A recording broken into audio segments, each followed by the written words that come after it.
तिस अंतर रवै हर नाम बाणी गुरु। गुरु है बाणी विच बाणी अमृत सारे।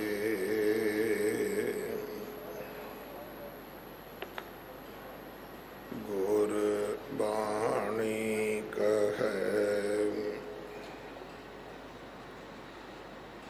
सेवक जन मानै। पर तख गुरु निस्तारे।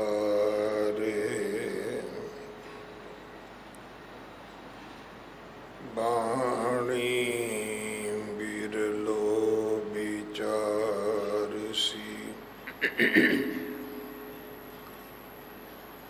जे को गुरमुख होए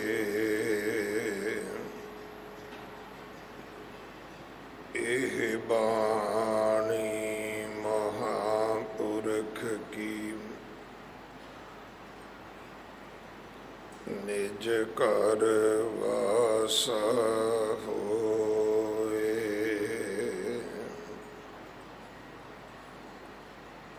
उगत ज्ञान दया भंडारण। घट घट वाजै नाद। आप नाथ नाथी सब जाकी। रिद सिद अवरां साध। संजोग विजोग दोए कार चलावैं। लेखे आवैं भाग। आदेश तिस आदेश। आद अनील अनाद अनाहत। जुग जुग एको वेश। आदेश तिस आदेश। आद अनील अनाद अनाहत। जुग जुग एको वेश। वाहिगुरु जी का खालसा वाहिगुरु जी की फतेह। जपजी साहिब जी दी ये 29वीं पौड़ी है जिसका मूल पाठ आप जी ने सरवण किया है। इसकी विचार जथेदार बाबा बलजीत सिंह जी दादूवाल मुख सेवादार हरियाणा सिख गुरुद्वारा प्रबंधक कमेटी आप जी नूं सरवण करवाउणगे। 2 दिन का उन्हां दा समा है साडे पास। अज आप जी की विदायगी भी है। प्रबंधक सेवादारां वल्लों बाबा जी का बहुत बहुत धन्यवाद जो उचेचा समा कढ़ के ये 2 दिन एक जदों असी पातशाह जी का शहीदी गुरपुरब मनाया है ਪਰ ਦੂਸਰਾ ਜਦੋਂ ਅੱਜ ਅਸੀਂ 1984 ਦੇ ਦਰਬਾਰ ਸਾਹਿਬ ਦੇ ਹਮਲੇ ਵਿੱਚ ਸ਼ਹੀਦ ਹੋਏ ਸਿੰਘ ਸਿੰਘਣੀਆਂ ਬੱਚਿਆਂ ਦੀ ਯਾਦ ਮਨਾ ਰਹੇ ਹਾਂ। ਹਾਜ਼ਰੀਆਂ ਭਰੀਆਂ ਹਨ। ਪਰਸੋਂ ਰੋਜ਼ ਤੋਂ ਸ਼੍ਰੀ ਅਖੰਡ ਪਾਠ ਸਾਹਿਬ ਪ੍ਰਾਰੰਭ ਨੇ। ਅੱਜ 10 ਵਜੇ ਪਾਠ ਦੇ ਭੋਗ ਪੈਣਗੇ। ਉਪਰੰਤ ਗੁਰੂ ਦਰਬਾਰ ਵਿੱਚ ਕੀਰਤਨ, ਪੰਥਕ ਵਿਚਾਰਾਂ ਹੋਣਗੀਆਂ। ਉਹਨਾਂ ਸ਼ਹੀਦਾਂ ਦੇ ਨਿਮਿਤ ਅਤੇ ਪੰਥ ਦੀ ਚੜ੍ਹਦੀ ਕਲਾ ਵਾਸਤੇ ਅਰਦਾਸ ਹੋਵੇਗੀ। ਸਾਡਾ ਸਾਰਿਆਂ ਦਾ ਕੌਮੀ ਫਰਜ਼ ਬਣਦਾ ਹੈ ਕਿ ਅਸੀਂ ਹਾਜ਼ਰੀਆਂ ਭਰੀਏ। ਅੰਮ੍ਰਿਤ ਸੰਚਾਰ ਹਰ ਐਤਵਾਰ 11 ਵਜੇ ਹੁੰਦਾ ਹੈ। ਗੁਰੂ ਘਰ ਦੀ ਸੇਵਾ ਦੇ ਵਿੱਚ ਗੁਰੂ ਕੇ ਲੰਗਰਾਂ ਵਾਸਤੇ ਰਸਦ, ਕੜਾ ਪ੍ਰਸ਼ਾਦ ਦੀ ਦੇਗ ਵਾਸਤੇ ਦੇਸੀ ਘਿਓ, ਬਾਲਾ ਸਾਹਿਬ ਹਸਪੀਟਲ ਵਾਸਤੇ ਬੈੱਡ ਤੋਂ ਲੈ ਕੇ ਵੈਂਟੀਲੇਟਰ ਤੱਕ ਕੋਈ ਵੀ ਸੇਵਾ ਆਪ ਜੀ ਭੇਜ ਸਕਦੇ ਹੋ। ਇਮਾਰਤ ਦੀ ਸੇਵਾ ਜਥੇਦਾਰ ਬਾਬਾ ਬਚਨ ਸਿੰਘ ਜੀ ਕਰਵਾ ਰਹੇ ਹਨ।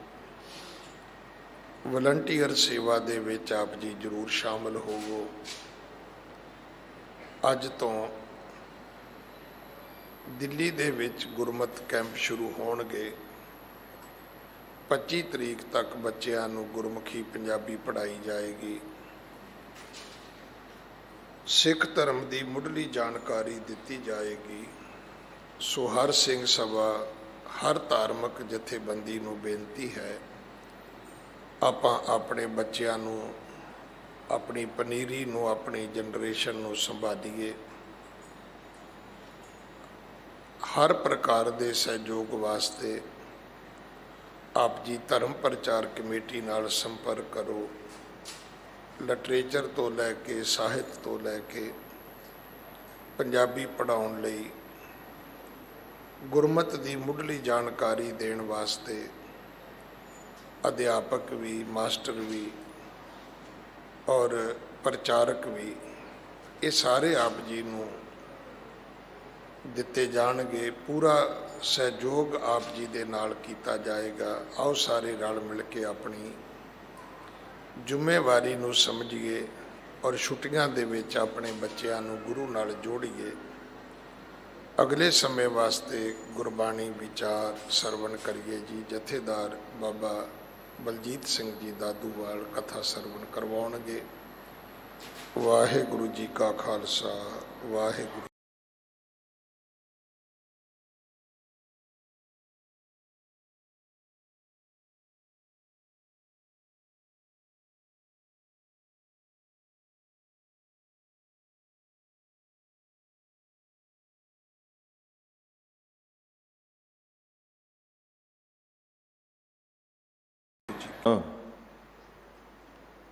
ਹਉ ਬਲਿਹਾਰੀ ਸਤਿਗੁਰ ਚਰਨਾ,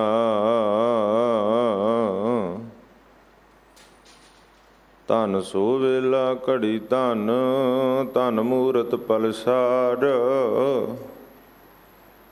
ਧਨ ਸੋ ਦਿਨ ਸੰਜੋਗੜਾ, ਜਿਤ ਡਿਠਾ ਗੁਰ ਦਰਸਾਰ।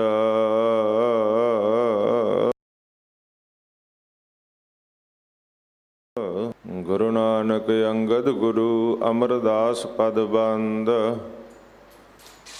ਰਾਮਦਾਸ ਅਰਜਨ ਗੁਰੂ, ਬਰ ਸ੍ਰੀ ਹਰਿ ਗੋਬਿੰਦ।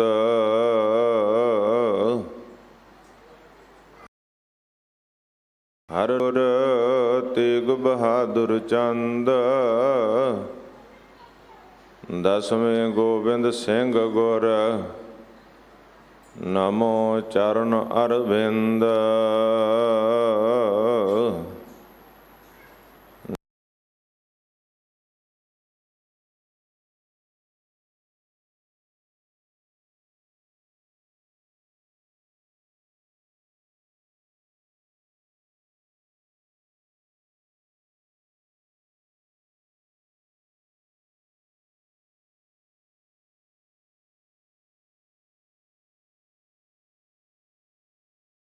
ਜਾ ਵਿੱਚ ਬਾਣੀ ਅੰਮ੍ਰਿਤ ਸਾਰੇ, ਗੁਰਬਾਣੀ ਕਹੈ ਸੇਵਕ ਜਨ ਮਾਨੈ, ਪਰ ਤਖ ਗੁਰੂ ਨਿਸਤਾਰੇ। ਮੈਂ ਨਾਹੀ ਕਛ ਹਉ ਨਹੀਂ, ਕਛ ਆਹੇ ਨ ਮੋਰਾ, ਅਵਸਰ ਲੱਜਾ ਰਾਖ ਲਿਹੋ, ਸਦਨਾ ਜਨ ਤੋਰਾ।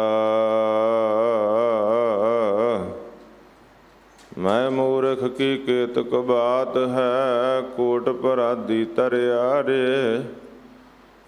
ਗੁਰੂ ਨਾਨਕ ਜਨ ਸੁਣਿਆ ਪੇਖਿਆ, ਸੇ ਫਿਰ ਗਰਭਾਸ ਨਾ ਪਰਿਆ ਰੇ।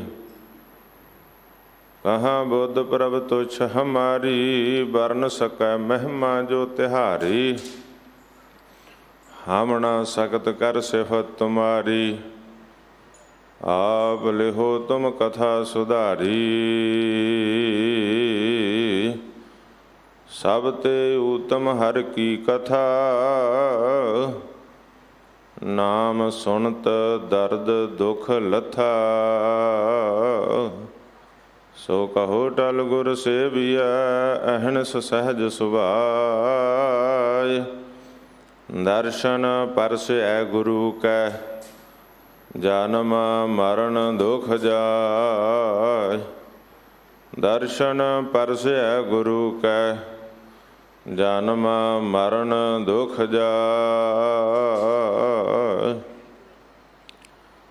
ਜੁਗੋ ਜੁਗ ਅਟਲ ਚਬਰ ਛਤਰ ਤਖਤ ਦੇ ਮਾਲਕ, ਗੁਰਤਾ ਗੱਦੀ ਉੱਪਰ ਸੁਭਾਇਮਾਨ 10 ਪਾਤਸ਼ਾਹੀਆਂ ਦੀ ਆਤਮਕ ਜੋਤ, ਸਰਬ ਮਨੁੱਖਤਾ ਦੇ ਸਾਂਝੇ ਰਹਿਬਰ, ਸਰਬ ਮਾਨਵਤਾ ਦੇ ਮਾਰਗ ਦਰਸ਼ਕ, ਸਰਕਾਰੇ ਕੁਲ ਆਲਮ ਹਜੂਰੇ ਅਨਵਰ ਪਾਤਸ਼ਾਹ, ਬਾਣੀ ਗੁਰੂ ਸ਼ਬਦ ਗੁਰੂ ਧੰਨ ਧੰਨ ਸਾਹਿਬ ਸ੍ਰੀ ਗੁਰੂ ਗ੍ਰੰਥ ਸਾਹਿਬ ਮਹਾਰਾਜ ਜੀ ਦੀ ਪਾਵਨ ਪਵਿੱਤਰ ਹਾਜ਼ਰ ਹਜ਼ੂਰੀ ਵਿੱਚ, ਬਾਲਾ ਪ੍ਰੀਤਮ ਧੰਨ ਧੰਨ ਗੁਰੂ ਹਰਿਕ੍ਰਿਸ਼ਨ ਸਾਹਿਬ ਸੱਚੇ ਪਾਤਸ਼ਾਹ, ਸ੍ਰੀ ਹਰਿਕ੍ਰਿਸ਼ਨ ਧਿਆਈਐ ਜਿਸ ਡਿਠੇ ਸਭ ਦੁਖ ਜਾਏ। ਤਿਨਾਂ ਦੇ ਪਾਵਨ ਸਥਾਨ ਗੁਰਦੁਆਰਾ ਸ੍ਰੀ ਬੰਗਲਾ ਸਾਹਿਬ ਵਿਖੇ ਜੁੜ ਬੈਠ ਕੇ ਔਰ ਲਾਈਵ ਟੈਲੀਕਾਸਟ ਦੇ ਰਾਹੀਂ ਪੂਰੇ ਸੰਸਾਰ ਵਿੱਚ ਆਪੋ ਆਪਣੇ ਘਰਾਂ ਵਿੱਚ ਬੈਠ ਕੇ ਅੱਜ ਦੇ ਇਸ ਪਾਵਨ ਦਰਬਾਰ ਨਾਲ ਜੁੜ ਬੈਠੀ ਗੁਰੂ ਕਾ ਖਾਸ ਰੂਪ ਗੁਰੂ ਖਾਲਸਾ ਸਾਧ ਸੰਗਤ ਜੀਓ, ਆਓ ਸਾਰੇ ਮਾਈ ਭਾਈ ਬੜੇ ਅਦਬ ਸਤਿਕਾਰ ਦੇ ਨਾਲ ਸਤਿਗੁਰਾਂ ਦੀ ਬਖਸ਼ਿਸ਼ ਕੀਤੀ ਹੋਈ ਪਾਵਨ ਪਵਿੱਤਰ ਗੁਰਫਤਿਹ ਦੀ ਸਾਂਝ ਕਰੀਏ। ਕੋਈ ਰਸਨਾ ਵਾਂਝੀ ਨਾ ਰਹੇ, ਸਾਰੇ ਸਤਿਗੁਰਾਂ ਨੂੰ ਸੀਸ ਝੁਕਾਓ ਅਤੇ ਮਿਲ ਕੇ ਗੱਜ ਕੇ ਆਖੋ ਜੀ ਵਾਹਿਗੁਰੂ ਜੀ ਕਾ ਖਾਲਸਾ, ਵਾਹਿਗੁਰੂ ਜੀ ਕੀ ਫਤਿਹ। ਸੁਭਾਗਾ ਸਮਾਂ ਗੁਰੂ ਚਰਨਾਂ ਵਿੱਚ ਜੁੜ ਬੈਠਣ ਦਾ ਪ੍ਰਾਪਤ ਹੋਇਆ।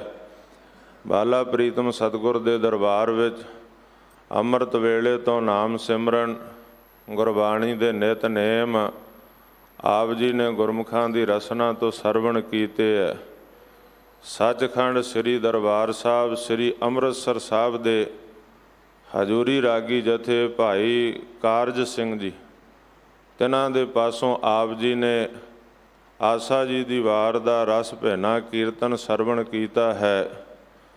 ਅਸਥਾਨ ਦੇ ਮੁੱਖ ਗ੍ਰੰਥੀ ਸਤਿਕਾਰਯੋਗ ਸਿੰਘ ਸਾਹਿਬ ਗਿਆਨੀ ਰਣਜੀਤ ਸਿੰਘ ਜੀ ਦੀ ਰਸਨਾ ਤੋਂ ਅੱਜ ਦੇ ਪਾਵਨ ਸ਼ਬਦ ਦਾ ਪਾਠ ਆਪ ਜੀ ਨੇ ਸਰਵਣ ਕੀਤਾ, ਜੋ ਕਿ ਮਹਾਨ ਵਿਦਵਾਨ ਵੀ ਨੇ, ਇਸ ਅਸਥਾਨ ਦੇ ਮੁੱਖ ਗ੍ਰੰਥੀ ਵੀ ਨੇ ਔਰ ਸਮੇਂ-ਸਮੇਂ ਉਹਨਾਂ ਦੀ ਰਸਨਾ ਦੇ ਪਾਸੋਂ ਆਪ ਜੀ ਗੁਰਬਾਣੀ ਦੀ ਕਥਾ ਵਿਚਾਰ, ਗੁਰਮਤਿ ਵਿਚਾਰਾਂ ਸਰਵਣ ਕਰਦੇ ਹੋ।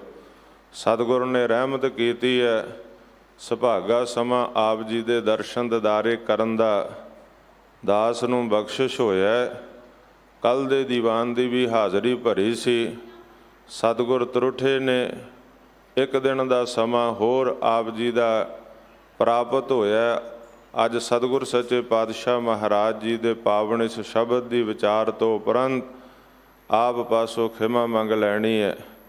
ਸਤਿਗੁਰ ਸੱਚੇ ਪਾਤਸ਼ਾਹ ਰਹਿਮਤਾਂ ਕਰਨ। ਫਿਰ ਜਦੋਂ ਕਦੇ ਸਮਾਂ ਬਣਿਆ ਨਦੀ ਨਾਵ ਸੰਜੋਗੀ ਮੇਲੇ ਆਪ ਜੀ ਦੇ ਦਰਸ਼ਨ ਦਿਦਾਰੇ ਕਰਨ ਦਾ ਸੁਭਾਗ ਸਮਾਂ ਸਤਿਗੁਰ ਬਖਸ਼ਿਸ਼ ਕਰਨ ਸਮਾਂ ਪ੍ਰਾਪਤ ਹੋਵੇਗਾ, ਦਰਸ਼ਨ ਦਿਦਾਰੇ ਕਰਾਂਗੇ। ਆਓ ਗੁਰੂ ਪਿਆਰਿਓ, ਸਤਿਗੁਰਾਂ ਦੇ ਪਾਵਨ ਅਸਥਾਨ 'ਤੇ ਸ੍ਰੀ ਜਪਜੀ ਸਾਹਿਬ ਦੀ ਜੋ ਵਿਚਾਰ ਚੱਲ ਰਹੀ ਹੈ, ਲੜੀਵਾਰ ਕਥਾ ਦੇ ਦੌਰਾਨ ਜੋ ਧੰਨ ਗੁਰੂ ਨਾਨਕ ਸਾਹਿਬ ਸੱਚੇ ਪਾਤਸ਼ਾਹ ਨੇ ਸਾਨੂੰ ਬਖਸ਼ਿਸ਼ ਕੀਤੀ ਹੈ। ਜਪਜੀ ਸਾਹਿਬ ਦੀ ਪਾਵਨ ਬਾਣੀ ਬ੍ਰਹਮ ਗਿਆਨ ਦੀ ਬਾਣੀ, ਬਾਣੀ ਦਾ ਸ਼ਬਦ ਸਾਨੂੰ ਬ੍ਰਹਮ ਦਾ ਗਿਆਨ ਬਖਸ਼ਿਸ਼ ਕਰਦਾ। ਏਕ ਓਂਕਾਰ ਤੋਂ 18 10 20 ਤੱਕ ਜਦੋਂ ਅਸੀਂ ਧੰਨ ਗੁਰੂ ਗ੍ਰੰਥ ਸਾਹਿਬ ਸੱਚੇ ਪਾਤਸ਼ਾਹ ਦੀ ਪਾਵਨ ਬਾਣੀ ਪੜ੍ਹਦੇ ਹਾਂ, ਸੁਣਦੇ ਹਾਂ, ਵਿਚਾਰਦੇ ਹਾਂ, ਤਾਂ ਫਿਰ ਸਾਨੂੰ ਪਤਾ ਲੱਗਦਾ ਕਿ ਸਤਿਗੁਰ ਸੱਚੇ ਪਾਤਸ਼ਾਹ ਸਾਨੂੰ ਕੀ ਉਪਦੇਸ਼ ਬਖਸ਼ਿਸ਼ ਕਰ ਰਹੇ ਹੈ। ਸਤਿਗੁਰਾਂ ਦੀ ਪਾਵਨ ਬਾਣੀ ਸਾਨੂੰ ਆਤਮਿਕ ਜੀਵਨ ਬਖਸ਼ਿਸ਼ ਕਰਦੀ ਹੈ। ਜਿੱਥੇ ਦੁਨਿਆਵੀ ਤੌਰ 'ਤੇ ਵਿਚਰਨ ਦਾ ਵੀ ਸਤਿਗੁਰ ਸੱਚੇ ਪਾਤਸ਼ਾਹ ਸਾਨੂੰ ਮਾਰਗ ਦਰਸ਼ਨ ਕਰਦੇ ਹੈ ਕਿ ਸੰਸਾਰ ਦੇ ਵਿੱਚ ਅਸੀਂ ਆਏ ਕੀ ਕਰਨ ਵਾਸਤੇ ਹਾਂ, ਅਸੀਂ ਕਰ ਕੀ ਰਹੇ ਹਾਂ, ਸਾਨੂੰ ਕਰਨਾ ਕੀ ਚਾਹੀਦਾ। ਇਹ ਸਤਿਗੁਰੂ ਗ੍ਰੰਥ ਸਾਹਿਬ ਸੱਚੇ ਪਾਤਸ਼ਾਹ ਦੀ ਪਾਵਨ ਬਾਣੀ ਸਾਡਾ ਮਾਰਗ ਦਰਸ਼ਨ ਕਰਦੀ ਹੈ। ਜਦੋਂ ਗੁਰਬਾਣੀ ਨੂੰ ਪੜ੍ਹਦੇ ਹਾਂ, ਸੁਣਦੇ ਹਾਂ, ਵਿਚਾਰਦੇ ਹਾਂ, ਅਤੇ ਸਤਿਗੁਰ ਦੇ ਉਪਦੇਸ਼ ਸਾਨੂੰ ਦੱਸਦੇ ਆ ਕਿ ਭਾਈ ਤੇਰੀ ਤਰਜ਼ ਜ਼ਿੰਦਗੀ, ਤੇਰੀ ਜੀਵਨ ਚਰਿਆ ਕਿਸ ਤਰੀਕੇ ਦੇ ਨਾਲ ਹੋਵੇ। ਸਤਿਗੁਰਾਂ ਨੇ ਰੱਬੀ ਬਾਣੀ 'ਚ ਉਪਦੇਸ਼ ਬਖਸ਼ਿਆ, ਔਰ ਉਪਦੇਸ਼ ਵੀ ਐਸਾ ਜੋ ਚੌਂ ਵਰਨਾ ਕੋ ਸਾਂਝਾ, ਸਾਰੀ ਮਨੁੱਖਤਾ ਦੇ ਵਾਸਤੇ।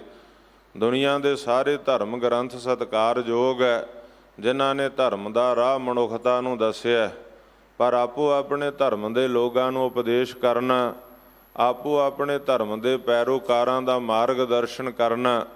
ਪਰ ਇੱਥੇ ਧੰਨ ਗੁਰੂ ਗ੍ਰੰਥ ਸਾਹਿਬ ਸੱਚੇ ਪਾਤਸ਼ਾਹ ਇਹ ਯੂਨੀਵਰਸਲ ਗਿਆਨ ਹੈ, ਸਾਰੀ ਮਨੁੱਖਤਾ ਦੇ ਵਾਸਤੇ, ਸਾਰੇ ਸੰਸਾਰ ਨੂੰ ਇਹ ਉਪਦੇਸ਼ ਹੈ। ਕੋਈ ਮੁਸਲਮਾਨ ਵੀਰ ਉਪਦੇਸ਼ ਲਵੇ, ਕੋਈ ਬ੍ਰਾਹਮਣ ਲਵੇ, ਕੋਈ ਸਿੱਖ ਲਵੇ, ਇਹ ਸਤਿਗੁਰ ਸੱਚੇ ਪਾਤਸ਼ਾਹ ਨੇ ਸਭ ਨੂੰ ਉਪਦੇਸ਼ ਚੌਂ ਵਰਨਾ ਕੋ ਸਾਂਝਾ। ਮੁਸਲਮਾਨ ਨੂੰ ਆਖਿਆ ਮੁਸਲਮਾਨ ਮੋਮ ਦਿਲ ਹੋਵੇ, ਅੰਤਰ ਕੀ ਮਲ ਦਿਲ ਤੇ ਧੋਵੈ। ਮੁਸਲਮਾਨ ਨੂੰ ਉਪਦੇਸ਼ ਬਖਸ਼ਿਆ ਪੰਜ ਨਿਵਾਜਾ ਵਕਤ ਪੰਜ ਪੰਜੇ ਪੰਜਾ ਨਾਓ, ਪਹਿਲਾਂ ਸੱਚ ਹਲਾਲ ਦੋਇ ਤੀਜਾ ਖੈਰ ਖੁਦਾਏ, ਚੌਥੀ ਨੀਅਤ ਰਾਸ ਮਨ ਪੰਜਵੀਂ ਸਿਫਤ ਸੁਣਾਏ। ਸਤਿਗੁਰ ਸੱਚੇ ਪਾਤਸ਼ਾਹ ਮਹਾਰਾਜ ਨੇ ਮੁਸਲਮਾਨ ਵੀਰ ਨੂੰ ਉਪਦੇਸ਼ ਬਖਸ਼ਿਆ, ਬ੍ਰਾਹਮਣ ਨੂੰ ਉਪਦੇਸ਼ ਬਖਸ਼ਿਆ ਸੋਈ ਬ੍ਰਾਹਮਣ ਜੋ ਬਿੰਦੈ ਬ੍ਰਹਮ। ਬ੍ਰਾਹਮਣ ਕੌਣ ਹੈ? ਜਿਹੜਾ ਬ੍ਰਹਮ ਨੂੰ ਬਿੰਦਦਾ, ਬ੍ਰਹਮ ਨੂੰ ਜਾਣਦਾ, ਸੋ ਬ੍ਰਾਹਮਣ ਹੈ। ਔਰ ਬ੍ਰਹਮ ਬਿੰਦੈ ਤੇ ਬ੍ਰਾਹਮਣਾ ਜੇ ਚੱਲੈ ਸਤਿਗੁਰ ਭਾਏ। ਸਤਿਗੁਰਾਂ ਨੇ ਪੰਡਤ ਨੂੰ ਉਪਦੇਸ਼ ਬਖਸ਼ਿਆ ਸੋ ਪੰਡਤ ਜੋ ਮਨ ਪਰ ਬੁੱਧ ਹੈ, ਰਾਮ ਨਾਮ ਆਤਮ ਮੈਂ ਸੁਧ ਹੈ, ਰਾਮ ਨਾਮ ਸਾਰ ਰਸ ਪੀਵੈ, ਉਸ ਪੰਡਤ ਕਹਿ ਉਪਦੇਸ਼ ਜਗ ਜੀਵੈ। ਸਤਿਗੁਰ ਸੱਚੇ ਪਾਤਸ਼ਾਹ ਨੇ ਸਿੱਖ ਨੂੰ ਉਪਦੇਸ਼ ਬਖਸ਼ਿਆ, ਗੁਰ ਸਤਿਗੁਰ ਕਾ ਜੋ ਸਿੱਖ ਅਖਾਏ, ਸੋ ਭਲ ਕੇ ਉਠਾਰ ਨਾਮ ਧਿਆਵੈ। ਇਹ ਨਹੀਂ ਕਿ ਸਾਰੀ ਰਾਤ ਗੁਰਮੁਖ ਪਿਆਰਿਓ ਆਰਾਮ ਦੀ ਨੀਂਦਰ ਸੌਣਾ, ਘੂਕ ਨੀਂਦਰ ਸੌਣਾ, ਅਤੇ ਸਵੇਰੇ ਅੰਮ੍ਰਿਤ ਵੇਲੇ ਵੀ ਨਹੀਂ ਉੱਠਣਾ। ਜਦੋਂ ਸੂਰਜ ਉਦੇ ਹੋ ਜਾਂਦਾ ਉਸ ਵੇਲੇ ਕਛਹਿਰਾ ਪਰਨਾ ਲੈ ਕੇ ਸਿੱਖ ਬਾਥਰੂਮ ਵੱਲ ਜਾਵੇ ਅਤੇ ਜੇ ਪੁੱਛ ਲਓ ਕੀ ਕਰਦਾ, ਇਸ਼ਨਾਨ ਕਰਨ ਲੱਗਿਆ। ਇਹ ਕੋਈ ਇਸ਼ਨਾਨ ਦਾ ਸਮਾਂ ਨਹੀਂ ਹੈ। ਇਸ਼ਨਾਨ ਤੇ ਸਤਿਗੁਰ ਨੇ ਅੰਮ੍ਰਿਤ ਵੇਲੇ ਦਾ ਦੱਸਿਆ। ਹੁਣ ਤੇ ਕਹਿ ਸਕਦਾ ਵੀ ਤਨ ਧੋਣ ਚੱਲਿਆ, ਮੈਂ ਸੁਸਤੀ ਲਾਉਣ ਚੱਲਿਆ। ਇਸ਼ਨਾਨ ਤਾਂ ਅੰਮ੍ਰਿਤ ਵੇਲੇ ਦਾ, ਅੰਮ੍ਰਿਤ ਵੇਲਾ ਸੱਚ ਨਾਉ ਵਡਿਆਈ ਵਿਚਾਰ। ਸੋ ਸਤਿਗੁਰ ਸੱਚੇ ਪਾਤਸ਼ਾਹ ਕਹਿੰਦੇ ਗੁਰ ਸਤਿਗੁਰ ਕਾ ਜੋ ਸਿੱਖ ਅਖਾਏ, ਸੋ ਭਲਕੇ ਉਠਾਰ ਨਾਮ ਧਿਆਵੈ। ਸਿੱਖ ਨੂੰ ਉਪਦੇਸ਼ ਬਖਸ਼ਿਆ, ਉਪਦੇਸ਼ ਚੌਂ ਵਰਨਾ ਕੋ ਸਾਂਝਾ। ਸੱਚਖੰਡ ਸ੍ਰੀ ਦਰਬਾਰ ਸਾਹਿਬ ਦੇ 4 ਦਰਵਾਜ਼ੇ, ਸ੍ਰੀ ਹਰਿਮੰਦਰ ਸਾਹਿਬ ਕਿ ਚਾਰੇ ਦਰਵਾਜ਼ਿਆਂ, ਚਾਰੇ ਦਿਸ਼ਾਵਾਂ ਤੋਂ ਔਰ ਚਾਰੇ ਪਾਸਿਓਂ ਕੋਈ ਕਿਸੇ ਧਰਮ ਦਾ, ਕਿਸੇ ਭਾਈਚਾਰੇ ਦਾ ਮਨੁੱਖ, ਕਿਸੇ ਜਾਤ ਗੋਤ ਕੁਲ ਵਰਨ ਦਾ, ਕਿਉਂਕਿ ਇੱਥੇ ਕੋਈ ਜਾਤ ਪਾਤ ਨਹੀਂ, ਇੱਥੇ ਕੋਈ ਜਾਤ ਕੁਲ ਵਰਨ ਨਹੀਂ ਹੈ। ਜੋ ਗੁਰੂ ਦਾ ਉਪਦੇਸ਼ ਹੈ, ਇਹ ਵੱਖਰੀ ਗੱਲ ਹੈ ਕਿ ਅਸੀਂ ਗੁਰੂ ਦੇ ਉਪਦੇਸ਼ ਤੋਂ ਪਛੜੇ ਹਾਂ। ਜਿਸ ਦਲਦਲ 'ਚੋਂ ਸਾਡੇ ਸਤਿਗੁਰ ਨੇ ਸਾਨੂੰ ਕੱਢਿਆ, ਨੀਚਾਂ ਅੰਦਰ ਨੀਚ ਜਾਤ ਨੀਚੀ ਹੂੰ ਅਤ ਨੀਚ ਦਾ ਉਪਦੇਸ਼ ਦੇ ਕੇ ਜਿਸ ਦਲਦਲ 'ਚੋਂ ਸਾਡੇ ਸਤਿਗੁਰ ਨੇ ਸਾਨੂੰ ਸੰਗਤ ਪੰਗਤ ਦਾ ਸਿਧਾਂਤ ਦੇ ਕੇ ਕੱਢਿਆ, ਜਿਸ ਦਲਦਲ 'ਚੋਂ ਸਾਨੂੰ ਇੱਕ ਖੰਡੇ ਬਾਟੇ ਦੀ ਪਹੁਲ ਦੇ ਕੇ ਸਾਨੂੰ ਸਤਿਗੁਰ ਨੇ ਕੱਢਿਆ, ਅਸੀਂ ਉਸੇ ਦਲਦਲ 'ਚ ਫਸਦੇ ਜਾ ਰਹੇ ਹਾਂ। ਇਨਹੀਂ ਕੀ ਕਿਰਪਾ ਕੇ ਸਜੇ ਹਮ ਹੈ, ਨਹੀਂ ਮੋਸੋ ਗਰੀਬ ਕਰੋੜ ਪਰੇ ਦਾ ਉਪਦੇਸ਼ ਦੇ ਕੇ ਜਿਸ ਦਲਦਲ 'ਚੋਂ ਕੱਢਿਆ। ਭਾਈਚਾਰੇ ਦਾ ਉਪਦੇਸ਼, ਸਾਰੀ ਮਨੁੱਖਤਾ ਨੂੰ ਇੱਕ ਵਾਹਿਗੁਰੂ ਦੀ ਜੋਤ ਏਕ ਨੂਰ ਤੇ ਸਭ ਜਗ ਉਪਜਿਆ। ਹਿੰਦੂ ਤੁਰਕ ਰਾਫਜੀ ਕੋਊ ਇਮਾਮ ਸਾਫੀ, ਮਾਨਸ ਕੀ ਜਾਤ ਸਭੈ ਏਕੈ ਪਹਿਚਾਨ ਬੋ। ਪਰ ਅੱਜ ਗੁਰਮੁਖ ਪਿਆਰਿਓ ਜਾਤਾਂ ਗੋਤਾਂ ਧਰਮਾਂ ਦੇ ਨਾਂ 'ਤੇ ਵੰਡੀਆਂ, ਮਨੁੱਖਤਾ 'ਚ ਵੰਡੀਆਂ, ਊਚ ਨੀਚਤਾ 'ਚ ਵੰਡੀਆਂ, ਜਿਹੜੀਆਂ ਅਸੀਂ ਗੁਰਮੁਖ ਪਿਆਰਿਓ ਜਿਸ ਦਲਦਲ 'ਚੋਂ ਸਾਡੇ ਸਤਿਗੁਰੂ ਨੇ ਸਾਨੂੰ ਬਾਹਰ ਕੱਢਿਆ, ਉਪਦੇਸ਼ ਦਿੱਤਾ, ਉਸੇ ਦਲਦਲ 'ਚ ਫਸਦੇ ਜਾ ਰਹੇ। ਕਿਉਂ? ਗੁਰਬਾਣੀ ਦਾ ਉਪਦੇਸ਼ ਨਹੀਂ ਮੰਨਿਆ, ਗੁਰੂ ਦਾ ਹੁਕਮ ਨਹੀਂ ਮੰਨਿਆ, ਜੋ ਸਤਿਗੁਰਾਂ ਨੇ ਸਰੀਰਕ ਜਾਮਿਆਂ 'ਚ ਵਿਚਰ ਕੇ ਸਾਨੂੰ ਉਪਦੇਸ਼ ਦ੍ਰਿੜ ਕਰਵਾਇਆ, ਪਹਿਲੇ ਪਾਤਸ਼ਾਹ ਤੋਂ ਲੈ 10ਵੇਂ ਪਾਤਸ਼ਾਹ ਤੱਕ। ਕਿਉਂਕਿ ਇੱਕ ਜੋਤ ਵੱਖ-ਵੱਖ ਜਾਮਿਆਂ ਦੇ ਅੰਦਰ ਜੋ ਤੋਹਾ ਜੁਗਤ ਸਾਏ ਸਹਿਕਾਇਆ ਫੇਰ ਪਲਟੀ ਹੈ, ਤੇ ਉਹੀ ਜੋਤ ਅੱਜ ਗੁਰੂ ਗ੍ਰੰਥ ਸਾਹਿਬ ਸੱਚੇ ਪਾਤਸ਼ਾਹ 'ਚ ਸੁਭਾਏਮਾਨ। ਕਿਉਂਕਿ ਗੁਰਮੁਖ ਪਿਆਰਿਓ ਗੁਰੂ ਨਾਨਕ ਨੇ ਗੁਰੂ ਜੋਤ ਗੁਰੂ ਅੰਗਦ ਵਿੱਚ, ਗੁਰੂ ਅੰਗਦ ਦੇਵ ਮਹਾਰਾਜ ਨੇ ਗੁਰੂ ਜੋਤ ਗੁਰੂ ਅਮਰਦਾਸ ਵਿੱਚ, ਇਸੇ ਤਰ੍ਹਾਂ ਪਰਪਾਟੀ ਮਰਜ਼ਾਦਾ ਚੱਲਦੀ ਆਈ। ਔਰ 10ਵੇਂ ਪਾਤਸ਼ਾਹ ਮਹਾਰਾਜ ਨੇ ਗੁਰੂ ਜੋਤ ਗੁਰ ਸ਼ਬਦ ਦੇ ਅੰਦਰ, ਜਿਹੜੀ ਜੋਤ ਗੁਰੂ ਨਾਨਕ ਦੇ ਰੂਪ ਵਿੱਚ ਇਸ ਸੰਸਾਰ ਵਿੱਚ ਪ੍ਰਗਟ ਹੋਈ, ਉਹ ਮੁੜ ਕੇ ਸੰਸਾਰ ਤੋਂ ਵਾਪਸ ਨਹੀਂ ਗਈ ਕਿਤੇ। ਉਹ ਜੋਤ ਅੱਜ ਵੀ ਸੁਭਾਏਮਾਨ ਹੈ। 10 ਜਾਮਿਆਂ 'ਚ ਵਰਤਨ ਤੋਂ ਬਾਅਦ ਅੱਜ ਸ਼ਬਦ ਗੁਰੂ ਧੰਨ ਗੁਰੂ ਗ੍ਰੰਥ ਸਾਹਿਬ ਸੱਚੇ ਪਾਤਸ਼ਾਹ ਦੇ ਅੰਦਰ ਉਹੀ ਜੋਤ ਜੋ ਤੋਹਾ ਜੁਗਤ ਸਾਏ ਸਹਿਕਾਇਆ ਫੇਰ ਪਲਟੀ ਹੈ। ਔਰ ਪਵਨ ਆਰੰਭ ਸਤਿਗੁਰ ਮਤ ਵੇਲਾ, ਸ਼ਬਦ ਗੁਰੂ ਸੁਰਤ ਧੁਨ ਚੇਲਾ। ਆਓ ਅੱਜ ਲੋੜ ਹੈ ਗੁਰਮੁਖ ਪਿਆਰਿਓ ਸਾਨੂੰ ਸਤਿਗੁਰ ਦੇ ਉਪਦੇਸ਼ਾਂ ਨੂੰ ਹਿਰਦੇ 'ਚ ਧਾਰਨ ਦੀ। ਮਾਫ ਕਰਨਾ, ਅਸੀਂ ਸਤਿਗੁਰ ਦੇ ਉਪਦੇਸ਼ਾਂ ਤੋਂ ਦੂਰ ਗਏ ਹਾਂ, ਤਾਂ ਕਰਕੇ ਅੱਜ ਇਹਨਾਂ ਹਾਲਾਤਾਂ 'ਚੋਂ ਸਾਨੂੰ ਗੁਜ਼ਰਨਾ ਪੈ ਰਿਹਾ। ਸਰਕਾਰਾਂ ਦੇ ਅੰਦਰ ਤੇ ਗੁਰਮੁਖ ਪਿਆਰਿਓ ਰਿਜ਼ਰਵੇਸ਼ਨ ਦੀ ਗੱਲ ਦੇਖੀ, ਉਹਦੇ ਅੰਦਰ ਤੇ ਕੈਟਾਗਰੀ ABC ਦੇਖੀ, ਕੋਈ BC ਹੈ, ਕੋਈ SC ਹੈ। ਸੰਸਾਰ ਦੇ ਅੰਦਰ ਜਾਂ ਆਪਣੇ ਦੇਸ਼ ਦੇ ਅੰਦਰ ਸੰਵਿਧਾਨ ਦੇ ਅੰਦਰ ਐਸੀਆਂ ਕੈਟਾਗਰੀਆਂ ਦਾ ਜ਼ਿਕਰ ਦੇਖਿਆ, ਪਰ ਜਿਹੜਾ ਗੁਰੂ ਦਾ ਦੁਆਰਾ ਸੀ ਅਸੀਂ ਤੇ ਉੱਥੇ ਵੀ ਗੁਰਮੁਖ ਪਿਆਰਿਓ ਐਸੀਆਂ ਗੱਲਾਂ ਬਣਾ ਲਈਆਂ। ਸਾਡੀ ਸ਼੍ਰੋਮਣੀ ਗੁਰਦੁਆਰਾ ਪ੍ਰਬੰਧਕ ਕਮੇਟੀ ਸਾਡੀ ਪਾਰਲੀਮੈਂਟ ਹੈ, ਕਈ ਵਾਰ ਅਸੀਂ ਮਿੰਨੀ ਪਾਰਲੀਮੈਂਟ ਵੀ ਕਹਿ ਦਿੰਦੇ, ਪਰ ਜਿੱਥੇ ਸਿੱਖ ਧਰਮ ਦੀ ਗੱਲ, ਸਿੱਖ ਪੰਥ ਦੀ ਗੱਲ, ਉੱਥੇ ਸਿੱਧੇ ਤੌਰ 'ਤੇ ਪਾਰਲੀਮੈਂਟ ਦੀ ਗੱਲ ਆ।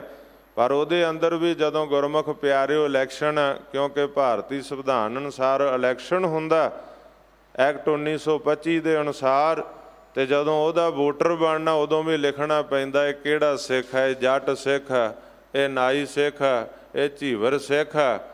ਜਿਸ ਗੁਰੂ ਦੇ ਦੁਆਰੇ ਦਾ ਪ੍ਰਬੰਧ ਕਰਨਾ, ਜਿਸ ਗੁਰੂ ਦੇ ਦੁਆਰੇ ਦਾ ਜਿੱਥੇ ਗੁਰੂ ਸਾਹਿਬ ਸੁਭਾਏਮਾਨ, ਤੇ ਜਿਸ ਗੁਰੂ ਦਾ ਉਪਦੇਸ਼ ਹੈ ਕਿ ਜਾਤ ਪਾਤ ਤੋਂ ਉੱਪਰ ਉੱਠਣਾ, ਉਸੇ ਸਥਾਨ ਦੇ ਪ੍ਰਬੰਧ ਦਾ ਜੇਕਰ ਮੈਂਬਰ ਬਣਨਾ, ਤੇ ਉੱਥੇ ਗੁਰਮੁਖ ਪਿਆਰਿਓ ਜਾਤ ਪਾਤ ਲਿਖਣੀ ਪੈਂਦੀ ਫਾਰਮ ਦੇ ਅੰਦਰ।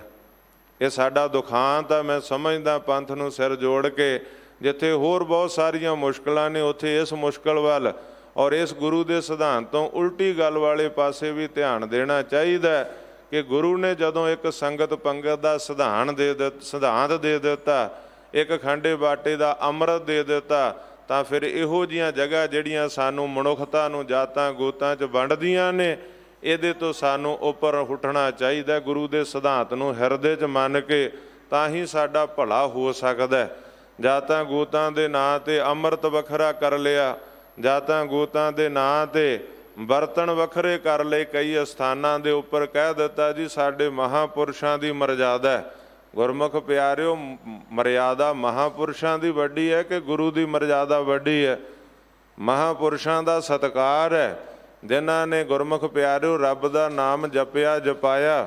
ਪਰ ਮਰਜ਼ਾਦਾ ਤੇ ਗੁਰੂ ਕੀ ਹੈ? ਅਸੀਂ ਗੁਰੂ ਦੇ ਸਿੱਖ ਹਾਂ, ਮਹਾਂਪੁਰਸ਼ਾਂ ਦੇ ਸਿੱਖ ਨਹੀਂ। ਮੈਂ ਬੇਨਤੀ ਕਰਦਿਆਂ ਭਾਵੇਂ ਕੋਈ ਕਿਸੇ ਤਰ੍ਹਾਂ ਦੀ ਨਾਰਾਜ਼ਗੀ ਇਸ ਗੱਲ 'ਤੇ ਉੱਤੇ ਜ਼ਾਹਰ ਕਰੇ, ਪਰ ਜਿੱਥੇ ਗੁਰੂ ਦੇ ਸਿਧਾਂਤ ਦੀ ਗੱਲ ਆ, ਗੁਰ ਮਰਿਆਦਾ ਦੀ ਗੱਲ ਆ, ਉਹ ਕਹਿਣੀ ਪਵੇਗੀ। ਸਤਿਗੁਰਾਂ ਨੇ ਵੀ ਆਖਿਆ, ਬੋਲ ਸੋ ਧਰਮੀੜਿਆ ਮੋਣ ਕਤ ਧਾਰੀ ਰਾਮ। ਜੇ ਤੇਰੀਆਂ ਅੱਖਾਂ ਦੇ ਸਾਹਮਣੇ ਗਲਤ ਹੋ ਰਿਹਾ ਤੇ ਤੂੰ ਬੋਲ, ਉਥੇ ਮੋਨੀ ਨਾ ਬਣ। ਉੱਥੇ ਇਹ ਨਹੀਂ ਕਿ ਗੁਰਮੁਖ ਪਿਆਰਿਓ ਕਿਸੇ ਆਪਣੇ ਡੇਰੇਦਾਰ ਦੀ ਜਾਂ ਆਪਣੇ ਕਿਸੇ ਦੀ ਗੱਲ ਆ ਉਹਨੂੰ ਛਪਾ ਲੈ, ਉਥੋਂ ਮੂੰਹ ਵੱਟ ਲੈ ਪਾਸੇ ਨੂੰ, ਦੂਸਰਿਆਂ ਬਾਰੇ ਕਹਿ, ਆਪਣੇ ਬਾਰੇ ਕਹਿ ਕੁਛ ਨਾ। ਫਿਰ ਤੇ ਗੁਰਮੁਖ ਪਿਆਰਿਓ ਬਾਣੀ ਦਾ ਬਚਨ ਅਵਰ ਉਪਦੇਸੈ ਆਪ ਨਾ ਕਰੈ, ਆਵਤ ਜਾਵਤ ਜਨਮੈ ਮਰੈ। ਮਰਿਆਦਾ ਗੁਰੂ ਕੀ ਹੈ? ਮਰਿਆਦਾ ਕਿਸੇ ਡੇਰੇ ਦੀ ਨਹੀਂ, ਮਰਿਆਦਾ ਕਿਸੇ ਸੰਤ ਮਹਾਂਪੁਰਸ਼ ਦੀ ਨਹੀਂ। ਅੱਜ ਅਸੀਂ ਕਹਿੰਦੇ ਸਾਡੇ ਮਹਾਂਪੁਰਸ਼ਾਂ ਦੀ ਮਰਿਆਦਾ ਚਲਾਈ ਹੋਈ। ਮਾਫ ਕਰਨਾ, ਕਈ ਜਗ੍ਹਾ 'ਤੇ ਅਰਦਾਸਾਂ ਵੀ ਹੁੰਦੀਆਂ ਤੇ ਉੱਥੇ ਕਿਹਾ ਜਾਂਦਾ ਮਹਾਂਪੁਰਸ਼ਾਂ ਦੀ ਚਲਾਈ ਹੋਈ ਮਰਿਆਦਾ ਅਨੁਸਾਰ ਇੱਥੇ ਆਹ ਕਾਰਜ ਕੀਤਾ ਜਾ ਰਿਹਾ। ਗੁਰਮੁਖੋ, ਜੇ ਆਪੋ ਆਪਣੇ ਮਹਾਂਪੁਰਸ਼, ਆਪੋ ਆਪਣੇ ਡੇਰੇ, ਆਪੋ ਆਪਣੀਆਂ ਮਰਿਆਦਾਵਾਂ, ਤੇ ਫਿਰ ਗੁਰੂ ਦੀ ਗੱਲ ਕਿੱਥੇ ਰਹਿ ਜਾਵੇਗੀ? ਮਰਿਆਦਾ ਗੁਰੂ ਕੀ ਹੈ? ਮਹਾਂਪੁਰਸ਼ਾਂ ਦਾ ਸਤਿਕਾਰ ਹੈ। ਜੇ ਉਹਨਾਂ ਨੂੰ ਪੁੱਛਿਆ ਜਾਵੇ ਜਿਨ੍ਹਾਂ ਦੇ ਨਾਂ 'ਤੇ ਅਸੀਂ ਵੰਡੀਆਂ ਪਾਈਆਂ, ਉਹ ਤੇ ਗੁਰੂ ਦੀ ਮਰਿਆਦਾ ਮੰਨਦੇ ਰਹੇ, ਉਹ ਤੇ ਗੁਰੂ ਦਾ ਉਪਦੇਸ਼ ਕਰਦੇ ਰਹੇ। ਉਹਨਾਂ ਦੀ ਤੇ ਡਿਊਟੀ ਗੁਰੂ ਦਾ ਨਾਮ ਜਪਾਉਣ ਦੀ। ਕਬੀਰ ਸੇਵਾ ਕੋ ਦੋਏ ਭਲੇ, ਇੱਕ ਸੰਤ ਇੱਕ ਰਾਮ। ਰਾਮ ਜੋ ਦਾਤਾ ਮੁਕਤ ਕੋ ਸੰਤ ਜਪਾਵੇ ਨਾਮ। ਉਹਨਾਂ ਦੀ ਤੇ ਨਾਮ ਜਪਾਉਣ ਦੀ ਡਿਊਟੀ, ਵੱਖਰੀਆਂ ਮਰਿਆਦਾਵਾਂ ਚਲਾਉਣ ਦੀ ਡਿਊਟੀ ਨਹੀਂ ਮਹਾਂਪੁਰਸ਼ਾਂ ਦੀ। ਪਰ ਸਾਡਾ ਦੁਖਾਂਤ ਹੈ ਅੱਜ।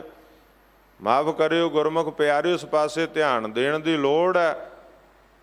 ਦੁਖਾਂਤ ਵੀ ਤਾਂ ਬਣਿਆ ਕਿ ਜਿਸ ਸਾਡੇ ਕੇਂਦਰੀ ਅਸਥਾਨ ਦੇ ਉੱਤੋਂ ਇਸ ਮਰਿਆਦਾ ਨੂੰ ਇੱਕ ਕੀਤਾ ਜਾਣਾ ਸੀਗਾ, ਇਹਨਾਂ ਜਿਹੜੇ ਪੰਥ ਵਿੱਚ ਮਸਲੇ ਵਖਰੇਵੇਂ ਆ, ਦੁਬਧਾਵਾਂ, ਇਹਨਾਂ ਨੂੰ ਦੂਰ ਕੀਤਾ ਜਾਣਾ ਸੀਗਾ।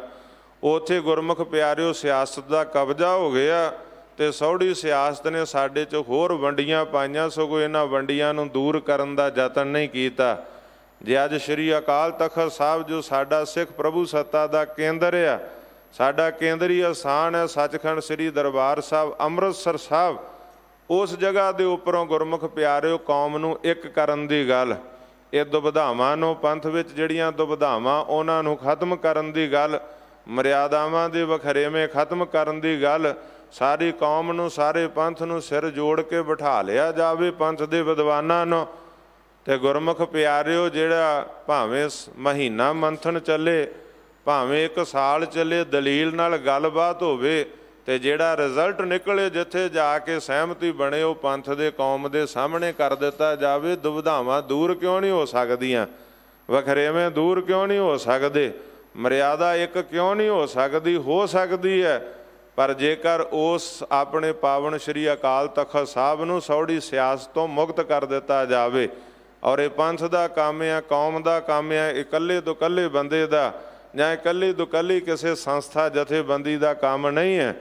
ਜਦੋਂ ਸਾਡਾ ਸ੍ਰੀ ਅਕਾਲ ਤਖਤ ਸਾਹਿਬ ਦੇ ਸੇਵਾਦਾਰ ਨਿਰਪੱਖ ਕੰਮ ਕਰਨਗੇ, ਬਿਨਾਂ ਕਿਸੇ ਡਰ ਭੈ ਤੋਂ, ਉਹਨਾਂ 'ਤੇ ਕਿਸੇ ਤਰ੍ਹਾਂ ਦੀ ਕੋਈ ਤਲਵਾਰ ਨਹੀਂ ਲਟਕਦੀ ਹੋਵੇਗੀ, ਕਿਸੇ ਪਰਿਵਾਰ ਦੀ, ਕਿਸੇ ਧੜੇ ਦੀ, ਕਿਸੇ ਸਿਆਸਤ ਦੀ, ਨਿਰਪੱਖ ਗੁਰੂ ਦੇ ਸਿਧਾਂਤ ਅਨੁਸਾਰ, ਗੁਰੂ ਦੀ ਬਾਣੀ ਦੇ ਆਸੇ ਅਨੁਸਾਰ, ਗੁਰੂ ਕੇ ਇਤਿਹਾਸ, ਗੁਰੂ ਕੀ ਮਰਿਆਦਾ ਅਨੁਸਾਰ ਗੱਲਬਾਤ ਹੋਵੇਗੀ ਤੇ ਸਾਰੇ ਭਰਮ ਭੁਲੇਖਿਆਂ ਦਾ ਹੱਲ, ਸਾਰੀਆਂ ਦੁਬਧਾਵਾਂ ਦਾ ਹੱਲ, ਜਿਹੜਾ ਸਾਰੇ ਮਸਲਿਆਂ ਦਾ, ਜੋ ਪੰਥਕ ਮਸਲੇ, ਉਹਨਾਂ ਦਾ ਹੱਲ ਹੋ ਸਕਦਾ। ਆਓ ਗੁਰਮੁਖ ਪਿਆਰਿਓ, ਇਸ ਪਾਸੇ ਵੀ ਧਿਆਨ ਦੇਣ ਦੀ ਲੋੜ ਹੈ। ਸਾਡੇ ਗੁਰੂਆਂ ਨੇ ਗੁਰਮੁਖ ਪਿਆਰਿਓ ਜੋ ਸਾਨੂੰ ਉਪਦੇਸ਼ ਬਖਸ਼ਿਆ, ਉਸ ਉਪਦੇਸ਼ ਨੂੰ ਧਾਰਨ ਕਰਕੇ ਸਾਡਾ ਭਲਾ ਹੋ ਸਕਦਾ। ਆਪੋ ਆਪਣੀਆਂ ਮਰਿਆਦਾਵਾਂ, ਆਪੋ ਆਪਣੇ ਵਖਰੇਵੇਂ, ਆਪੋ ਆਪਣੀਆਂ ਧੜੇਬਾਜ਼ੀਆਂ ਦੇ ਨਾਲ ਨਹੀਂ। ਗੁਰੂ ਕੀ ਮਰਿਆਦਾ, ਗੁਰੂ ਕਾ ਸਿਧਾਂਤ, ਔਰ ਉੱਥੇ ਏਕਤਾ, ਔਰ ਹਉਮੈ ਹੰਕਾਰ ਨੂੰ ਛੱਡ ਕੇ ਪ੍ਰੈਸਟੀਜੂ ਨਾ ਬਣਾਇਆ ਜਾਵੇ ਕਿਸੇ ਗੱਲ ਦਾ। ਹਉਮੈ ਹੰਕਾਰ ਨੂੰ ਛੱਡ ਕੇ ਗੁਰਮੁਖ ਪਿਆਰੋ ਆਪੋ ਆਪਣੀਆਂ ਮਰਿਆਦਾਵਾਂ ਛੱਡ ਕੇ ਗੁਰੂ ਦੀ ਮਰਿਆਦਾ। ਇੱਕ ਵਾਰ ਕਿਸੇ ਜਗ੍ਹਾ 'ਤੇ ਵਿਚਾਰ ਚੱਲੀ ਕਿਸੇ ਇਕੱਠ ਵਿੱਚ, ਉਹ ਕਹਿੰਦੇ ਜੀ ਸਾਡੇ ਗੁਰੂ ਦੀ ਸਾਡੇ ਮਹਾਂਪੁਰਸ਼ਾਂ ਨੇ ਆਹ ਮਰਿਆਦਾ ਦਿੱਤੀ, ਸਾਡੇ ਆਗੂਆਂ ਨੇ ਸਾਨੂੰ ਆਹ ਮਰਿਆਦਾ ਦਿੱਤੀ। ਤਾਂ ਮੈਂ ਬੇਨਤੀ ਕੀਤੀ, ਭਲੇ ਮਾਨਸੋ ਆਪੋ ਆਪਣੀ ਛੱਡ ਕੇ ਅਸੀਂ ਗੁਰੂ ਦੀ ਮਰਿਆਦਾ ਨੂੰ ਮੰਨ ਲਈਏ। ਗੁਰੂ ਦੀ ਮਰਿਆਦਾ ਵੱਡੀ, ਅਸੀਂ ਗੁਰੂ ਦੇ ਸਿੱਖ ਹਾਂ। ਗੁਰੂ ਦੀ ਸਿੱਖੀ ਗੁਰੂ ਨੇ ਸਾਡੇ 'ਤੇ ਬਖਸ਼ਾਂ ਕੀਤੀਆਂ। ਗੁਰੂ ਨਾਨਕ ਨੇ ਮਾਰਿਆ ਸਿੱਕਾ ਜਗਤ ਵਿੱਚ, ਨਾਨਕ ਨਿਰਮਲ ਪੰਥ ਚਲਾਇਆ। ਹਰੇਕ ਆਪੋ ਆਪਣੀ ਗੁਰਮੁਖ ਪਿਆਰਿਓ ਡਫਲੀ ਵਜਾਵੇਗਾ ਤਾਂ ਫਿਰ ਕਿਸ ਤਰ੍ਹਾਂ ਮਰਿਆਦਾ ਇੱਕ, ਕਿਸ ਤਰ੍ਹਾਂ ਸਿਧਾਂਤ ਇੱਕ ਹੋਣਗੇ, ਕਿਸ ਤਰ੍ਹਾਂ ਕੌਮੀ ਗੱਲ ਇੱਕ ਹੋਵੇਗੀ। ਔਰ ਮੈਂ ਸਮਝਦਾ ਕਿ ਸਿੱਖ ਸੰਗਤਾਂ ਪੰਥ ਇਸ ਦੇ ਉੱਪਰ ਧਿਆਨ ਦੇਵੇ, ਜਥੇਬੰਦੀਆਂ ਨੂੰ, ਆਗੂਆਂ ਨੂੰ ਮਜਬੂਰ ਕੀਤਾ ਜਾਵੇ ਕਿ ਉਹ ਸ੍ਰੀ ਅਕਾਲ ਤਖਤ ਸਾਹਿਬ ਤੇ ਬੈਠ ਕੇ ਇਹਨਾਂ ਦੁਬਿਧਾਵਾਂ ਦਾ ਹੱਲ, ਜਿਹੜੇ ਗੁਰੂ ਦੇ ਸਿਧਾਂਤ ਤੋਂ ਉਲਟੇ ਆ। ਗੁਰੂ ਨੇ ਤੇ ਜਾਤ ਪਾਤ ਦਾ ਖੰਡਨ ਕੀਤਾ। ਗੁਰੂ ਨੇ ਤੇ ਆਖਿਆ ਜਾਣੋ ਜੋਤ ਨਾ ਪੁੱਛੋ ਜਾਤੀ ਆਗੈ ਜਾਤ ਨਾ ਹੈ। ਜਿਨ੍ਹਾਂ ਪਹਾੜੀ ਰਾਜਿਆਂ ਨੇ ਸਾਡੇ ਸਤਿਗੁਰ ਦੇ ਸਾਥੀਆਂ ਨੂੰ ਆਖਿਆ ਸੀ ਇਹ ਤਾਂ ਨੀਵੀਆਂ ਜਾਤਾਂ ਦੇ ਲੋਕ, ਇਹਨਾਂ ਨਾਲ ਅੰਮ੍ਰਿਤ ਨਹੀਂ ਛਕਣਾ, ਸਾਡੇ ਲਈ ਵੱਖਰਾ ਬਾਟਾ ਤਿਆਰ ਕਰੋ। ਤੇ ਗੁਰੂ ਨੇ ਆਖਿਆ ਅੰਮ੍ਰਿਤ ਇੱਕੋ ਹੀ ਹੈ, ਵੱਖਰਾ ਤਿਆਰ ਨਹੀਂ ਹੋ ਸਕਦਾ। ਇਸ ਅੰਮ੍ਰਿਤ ਦੇ ਨਾਲ ਸਾਰਿਆਂ ਨੂੰ ਇੱਕ ਕਰਨਾ। ਤੁਸੀਂ ਕਹਿੰਦੇ ਅੰਮ੍ਰਿਤ ਦਾ ਬਾਟਾ ਹੀ ਵੱਖ ਕਰ ਦਿਓ। ਮਹਾਰਾਜ ਕਹਿੰਦੇ ਪਤਾ ਕੌਣ ਨੇ ਜਿਨ੍ਹਾਂ ਨੂੰ ਤੁਸੀਂ ਨੀਵੀਆਂ ਜਾਤਾਂ ਦੇ ਕਹਿੰਦੇ ਹੋ, ਇਹਨਾਂ ਦੀ ਕਿਰਪਾ ਨਾਲ ਤੇ ਮੈਂ ਸਜਿਆ ਜੁੱਧ ਜਿਤੇ ਨਹੀਂ ਕੇ ਪ੍ਰਸਾਦ, ਇਨਹੀਂ ਕੇ ਪ੍ਰਸਾਦ ਸੁਦਾਨ ਕਰੇ। ਸਤਿਗੁਰ ਸੱਚੇ ਪਾਤਸ਼ਾਹ ਕਹਿੰਦੇ ਇਨਹੀਂ ਕੇ ਪ੍ਰਸਾਦ ਸੋ ਵਿਦਿਆ ਲਈ, ਇਹਨਾਂ ਦੇ ਨਾਲ ਹੀ ਆ ਸਾਰਾ ਅਗ ਔਗ ਟਰੇ, ਇਨਹੀਂ ਕੇ ਪ੍ਰਸਾਦ, ਇਹਨਾਂ ਦੇ ਕਿਰਪਾ ਦੇ ਸਦਕਾ ਹੀ ਸਾਰਾ ਕੁਝ ਹੋਇਆ। ਤੇ ਇਨਹੀਂ ਕੀ ਕਿਰਪਾ ਕੇ ਸਜੇ ਹਮ ਹੈ, ਨਹੀਂ ਮੋਸੋ ਗਰੀਬ, ਕਰੋੜ ਪਰੇ ਔਖੇ ਸੌਖੇ ਸਮੇਂ ਦੇ ਸਾਥੀ ਆ ਮੇਰੇ। ਤਾਂ ਹੀ ਸਤਿਗੁਰ ਸੱਚੇ ਪਾਤਸ਼ਾਹ ਪਿਆਰ ਵੀ ਇੰਨਾ ਕੀਤਾ, ਜੇ ਚਮਕੌਰ ਦੀ ਗੜੀ ਵਿੱਚ ਅੱਖਾਂ ਦੇ ਸਾਹਮਣੇ ਲਖਤ ਤੇ ਜਿਗਰ ਦੇ ਟੋਟੇ ਸ਼ਹੀਦ ਹੋਏ ਤੇ ਭਾਈ ਦਇਆ ਸਿੰਘ ਨੇ ਆਖਿਆ ਸੱਚੇ ਪਾਤਸ਼ਾਹ ਚਮਕੌਰ ਦੀ ਗੜੀ ਨੂੰ ਛੱਡ ਰਹੇ ਹੋ ਖਾਲਸੇ ਦਾ ਹੁਕਮ ਮੰਨ ਕੇ, ਪਰ ਤੁਹਾਡੇ ਪੁੱਤਰਾਂ ਦੀਆਂ ਲਾਸ਼ਾਂ ਕਫਨ ਤੋਂ ਬਿਨਾਂ ਪਈਆਂ ਨੇ। ਆ ਮੇਰੇ ਕੋਲ ਚਾਦਰਾਂ ਹੈਨ, ਬਸਤਰ ਹੈਨ, ਦੋਨਾਂ ਆਪਣੇ ਪੁੱਤਰਾਂ ਦੀਆਂ ਲਾਸ਼ਾਂ ਨੂੰ ਕਫਨ ਤੇ ਦਿੰਦੇ ਜਾਓ। ਕਿੱਦਾਂ ਦੇ ਬਾਪ ਹੋ ਤੁਸੀਂ, ਕਿੱਦਾਂ ਦੇ ਪਿਤਾ ਹੋ ਤੁਸੀਂ। ਦੁਨੀਆ ਦੇ ਉੱਪਰ ਭਾਵੇਂ ਬੜੇ ਹੀ ਗਰੀਬ ਮਾਪੇ ਜਾਗੀ ਉੱਤੇ ਪਏ ਨੇ, ਪਰ ਕਫਨੋਂ ਬਗੈਰ ਦੱਸੋ ਕਿਹਦੇ ਪੁੱਤ ਗਏ ਨੇ। ਸੱਚੇ ਪਾਤਸ਼ਾਹ ਬੜੇ ਬੜੇ ਗਰੀਬ ਮਾਪੇ ਨੇ ਦੁਨੀਆ ਤੇ, ਪਰ ਉਹਨਾਂ ਦੇ ਪੁੱਤਰਾਂ ਨੂੰ ਵੀ ਕਫਨ ਜੋਗੇ ਵਸਤਰ ਜੁੜ ਜਾਂਦੇ ਆ।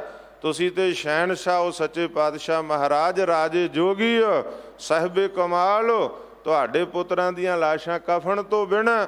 ਤਾਂ ਮੇਰੇ ਸਤਿਗੁਰ ਸੱਚੇ ਪਾਤਸ਼ਾਹ ਨੇ ਆਖਿਆ ਭਾਈ ਦਇਆ ਸਿੰਘ ਜੀ, ਪਿਆਰੇ ਦਇਆ ਸਿੰਘ ਜੀ, ਜੇ ਆ ਜਿੰਨੇ ਸ਼ਹੀਦ ਹੋਏ ਜੰਗ ਦੇ ਮੈਦਾਨ ਵਿੱਚ ਸਿੰਘ ਪਏ ਆ, ਜੇ ਸਾਰਿਆਂ ਦੀਆਂ ਲਾਸ਼ਾਂ ਢੱਕਣ ਜੋਗਾ ਵਸਤਰ ਹੈ ਤਾਂ ਮੈਂ ਸਾਰਿਆਂ ਦੀਆਂ ਲਾਸ਼ਾਂ ਤੇ ਕਫਨ ਪਾ ਜਾਣਾ, ਪਰ ਇਕੱਲੇ ਸਾਹਿਬਜ਼ਾਦਾ ਅਜੀਤ ਸਿੰਘ ਤੇ ਸਾਹਿਬਜ਼ਾਦਾ ਜੁਝਾਰ ਸਿੰਘ ਦੀ ਲਾਸ਼ ਤੇ ਕਫਨ ਮੇਰੇ ਤੋਂ ਨਹੀਂ ਪੈਣਾ।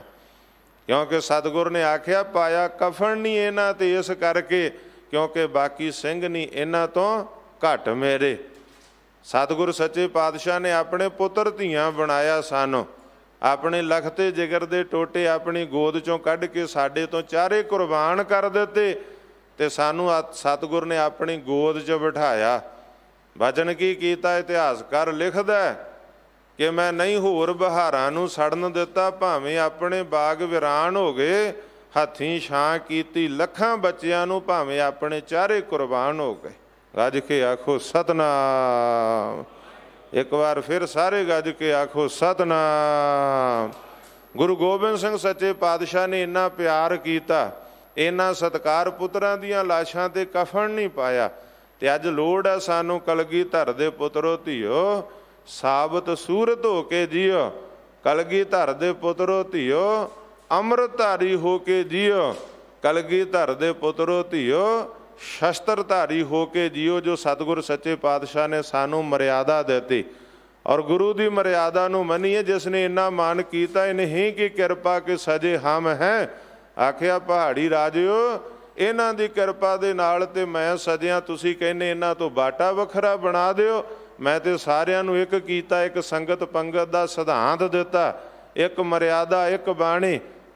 ਔਰ ਸਤਿਗੁਰੂ ਸੱਚੇ ਪਾਤਸ਼ਾਹ ਨੇ ਐਡਾ ਪਰਉਪਕਾਰ ਕੀਤਾ। ਉਹ ਅੱਜ ਲੋੜ ਹੈ ਗੁਰਮੁਖ ਪਿਆਰਿਓ, ਗੁਰੂ ਕੀ ਮਰਿਆਦਾ, ਗੁਰੂ ਕੇ ਸਿਧਾਂਤ, ਗੁਰੂ ਦੇ ਫਲਸਫੇ ਨੂੰ ਹਿਰਦੇ 'ਚ ਵਸਾਉਣਾ। ਜੋ ਗੁਰਬਾਣੀ ਦੇ ਅੰਦਰ ਸਤਿਗੁਰਾਂ ਨੇ ਸਾਨੂੰ ਬਖਸ਼ਿਸ਼ ਕੀਤਾ, ਗੁਰੂ ਉਪਦੇਸ਼ ਔਰ ਚੌਂ ਵਰਨਾ ਕੋ ਸਾਂਝਾ, ਸਾਰੀ ਮਨੁੱਖਤਾ ਦੇ ਲਈ, ਸਾਰੇ ਸੰਸਾਰ ਦੇ ਵਾਸਤੇ। ਕੋਈ ਮੁਸਲਮਾਨ ਹੈ, ਕੋਈ ਬ੍ਰਾਹਮਣ ਹੈ, ਕੋਈ ਗੁਰਮੁਖ ਪਿਆਰਿਓ ਸਿੱਖ ਹੈ, ਕਿਸੇ ਧਰਮ ਨਾਲ, ਕਿਸੇ ਜਾਤ ਗੋਤ ਫਿਰਕੇ ਨਾਲ ਸੰਬੰਧ ਰੱਖਦਾ। ਬਾਣੀ ਕਿਸੇ ਨਾਲ ਵਿਤਕਰਾ ਨਹੀਂ ਕਰਦੀ। ਗੁਰਮੁਖ ਪਿਆਰਿਓ, ਕਿਸੇ ਨੂੰ ਬੁਖਾਰ ਹੋਇਆ ਤੇ ਬੁਖਾਰ ਵਾਲੀ ਗੋਲੀ ਇਹ ਤਾਂ ਹੈ ਨਹੀਂ ਕਿਸੇ ਵਿਸ਼ੇਸ਼ ਜਾਤ ਗੋਤ ਦੇ ਬੰਦੇ ਤੇ ਅਸਰ ਕਰਦੀ ਆ, ਦੂਜੇ ਤੇ ਨਹੀਂ ਕਰਦੀ। ਸਿਰ ਦੁਖਦਾ ਗੁਰਮੁਖ ਪਿਆਰਿਓ ਤਾਂ ਸਿਰ ਦੁਖਦੇ ਦੀ ਗੋਲੀ ਸਾਰਿਆਂ ਤੇ ਅਸਰ ਕਰਦੀ ਹੈ। ਇਹ ਨਹੀਂ ਆ ਕਿਸੇ ਵਿਅਕਤੀ ਵਿਸ਼ੇਸ਼ ਤੇ ਅਸਰ ਕਰਦੀ ਹੈ, ਕਿਸੇ ਜਾਤ ਗੋਤ ਦਾ ਸੰਬੰਧ ਦੇਖਦੀ ਹੈ।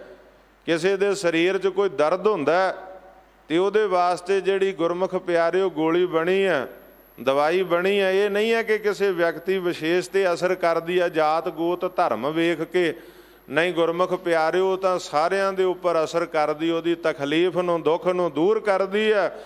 ਇਸੇ ਤਰ੍ਹਾਂ ਸਤਿਗੁਰਾਂ ਦੀ ਬਾਣੀ ਧੁਰ ਕੀ ਬਾਣੀ ਆਈ, ਤਿਨ ਸਗਲੀ ਚਿੰਤ ਮਿਟਾਈ। ਦਇਆਲ ਪੁਰਖ ਮਿਹਰਵਾਨਾ ਹਰ ਨਾਨਕ ਸਾਚ ਵਖਾਨਾ। ਬਾਣੀ ਸਾਰਿਆਂ ਵਾਸਤੇ ਵਾਹੂ ਵਾਹੂ ਬਾਣੀ ਨਿਰੰਕਾਰ ਹੈ, ਤਿਸ ਜੀਵੜ ਅਵਰ ਨਾ ਕੋਈ। ਜਿਹੜਾ ਵੀ ਗੁਰਬਾਣੀ ਨੂੰ ਪੜ੍ਹੇਗਾ, ਗੁਰਬਾਣੀ ਨੂੰ ਸੁਣੇਗਾ, ਗੁਰਬਾਣੀ ਨੂੰ ਵਿਚਾਰੇਗਾ ਤੇ ਗੁਰਬਾਣੀ ਦੇ ਸਿਧਾਂਤਾਂ ਨੂੰ ਆਪਣੇ ਹਿਰਦੇ 'ਚ ਪ੍ਰੈਕਟੀਕਲੀ ਜੀਵਨ 'ਚ ਲੈ ਕੇ ਆਵੇਗਾ, ਗੁਰਬਾਣੀ ਤੇ ਅਮਲ ਕਰੇਗਾ। ਗੁਰਮੁਖ ਪਿਆਰਿਓ ਗੁਰਬਾਣੀ ਨੇ ਤੇ ਉਹਦਾ ਹੀ ਭਲਾ ਕਰਨਾ।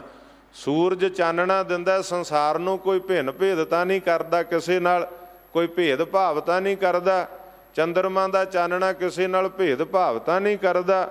ਆ ਲਾਈਟ ਜਗ ਰਹੀ ਹੈ ਗੁਰਮੁਖ ਪਿਆਰਿਓ, ਇਹ ਕਿਸੇ ਨਾਲ ਭੇਦ ਭਾਵਤਾ ਨਹੀਂ ਕਰਦੀ। ਆਪਾਂ ਜਿੰਨੇ ਸਾਰੇ ਬੈਠੇ ਸਾਰਿਆਂ ਨੂੰ ਚਾਨਣਾ ਦੇ ਰਹੀ ਹੈ। ਸੂਰਜ ਸਾਰਿਆਂ ਨੂੰ ਰੋਸ਼ਨੀ ਦਿੰਦਾ। ਔਰ ਇਸੇ ਤਰ੍ਹਾਂ ਧੰਨ ਗੁਰੂ ਗ੍ਰੰਥ ਸਾਹਿਬ ਸੱਚੇ ਪਾਤਸ਼ਾਹ ਦੀ ਬਾਣੀ ਧੁਰ ਕੀ ਬਾਣੀ, ਗੁਰੂ ਸਾਹਿਬਾਨਾਂ ਦੀ ਬਾਣੀ, ਸੰਤਾਂ ਭਗਤਾਂ ਗੁਰਸਿੱਖਾਂ ਦੀ ਬਾਣੀ, ਜੋ ਗੁਰੂ ਗ੍ਰੰਥ ਸਾਹਿਬ ਦੇ ਅੰਦਰ ਦਰਜ 36 ਮਹਾਂਪੁਰਸ਼ਾਂ ਦੀ ਬਾਣੀ, ਇਹ ਸਾਰੇ ਸੰਸਾਰ ਲਈ ਚਾਨਣਾ। ਗੁਰਬਾਣੀ ਇਸ ਜਗ ਮਹਿ ਚਾਨਣ। ਮੈਂ ਇੱਕ ਬੇਨਤੀ ਨਾਲ ਕਰਦਿਆਂ, ਦਿੱਲੀ ਸਿੱਖ ਗੁਰਦੁਆਰਾ ਪ੍ਰਬੰਧਕ ਕਮੇਟੀ ਵੱਲੋਂ ਧਰਮ ਪ੍ਰਚਾਰ ਦਾ ਬਹੁਤ ਵੱਡਾ ਉਪਰਾਲਾ ਕੀਤਾ ਜਾ ਰਿਹਾ।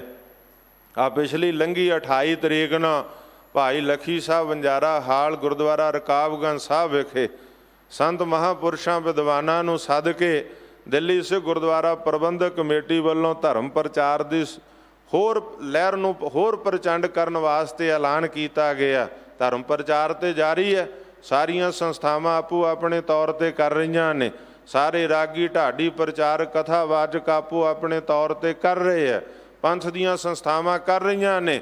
ਪਰ ਦਿੱਲੀ ਕਮੇਟੀ ਨੇ ਇੱਕ ਨਵੇਕਲਾ ਉਪਰਾਲਾ ਕੀਤਾ, ਜਿਸ ਦੀ ਮੈਂ ਸ਼ਲਾਘਾ ਕਰਦਾ। ਮੈਂ ਉਸ ਦਿਨ ਵੀ ਹਾਜ਼ਰ ਹੋਇਆ ਤੇ ਗੁਰਮੁਖ ਪਿਆਰਿਓ 36 ਮਹਾਂਪੁਰਸ਼ਾਂ ਦੇ ਨਾਮ ਤੇ 36 ਸਮਾਗਮ ਪੂਰੀ ਦਿੱਲੀ ਦੇ ਅੰਦਰ ਵੱਖ-ਵੱਖ ਇਲਾਕਿਆਂ ਦੇ ਅੰਦਰ ਗੁਰੂ ਨਾਨਕ ਸਾਹਿਬ ਦੇ ਨਾਂ ਦੇ ਉੱਤੇ ਸਮਾਗਮ, 10 ਪਾਤਸ਼ਾਹੀਆਂ ਦੇ ਨਾਂ ਦੇ ਉੱਤੇ ਗੁਰਮੁਖ ਪਿਆਰਿਓ ਆਪਣਾ ਭਗਤਾਂ ਦੇ ਨਾਮ ਦੇ ਉੱਪਰ, ਭੱਟਾਂ ਦੇ ਨਾਮ ਦੇ ਉੱਪਰ, ਗੁਰਸਿੱਖਾਂ ਦੇ ਨਾਮ ਦੇ ਉੱਪਰ, ਜਿਨ੍ਹਾਂ ਦੀ ਬਾਣੀ ਗੁਰੂ ਗ੍ਰੰਥ ਸਾਹਿਬ ਦੇ ਅੰਦਰ ਦਰਜ ਆ।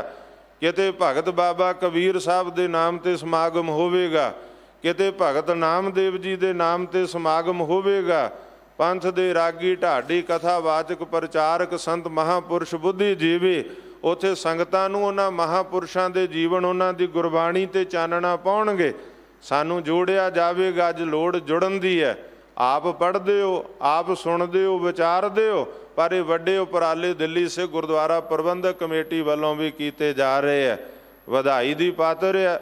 36 ਮਹਾਂਪੁਰਸ਼ਾਂ ਦੇ ਨਾਂ ਤੇ 37 ਵੱਡੇ ਸਮਾਗਮ, ਬਾਕੀ ਵੀ ਸਮਾਗਮ ਨਾਲੋਂ ਨਾਲ ਚੱਲਦੇ ਆ।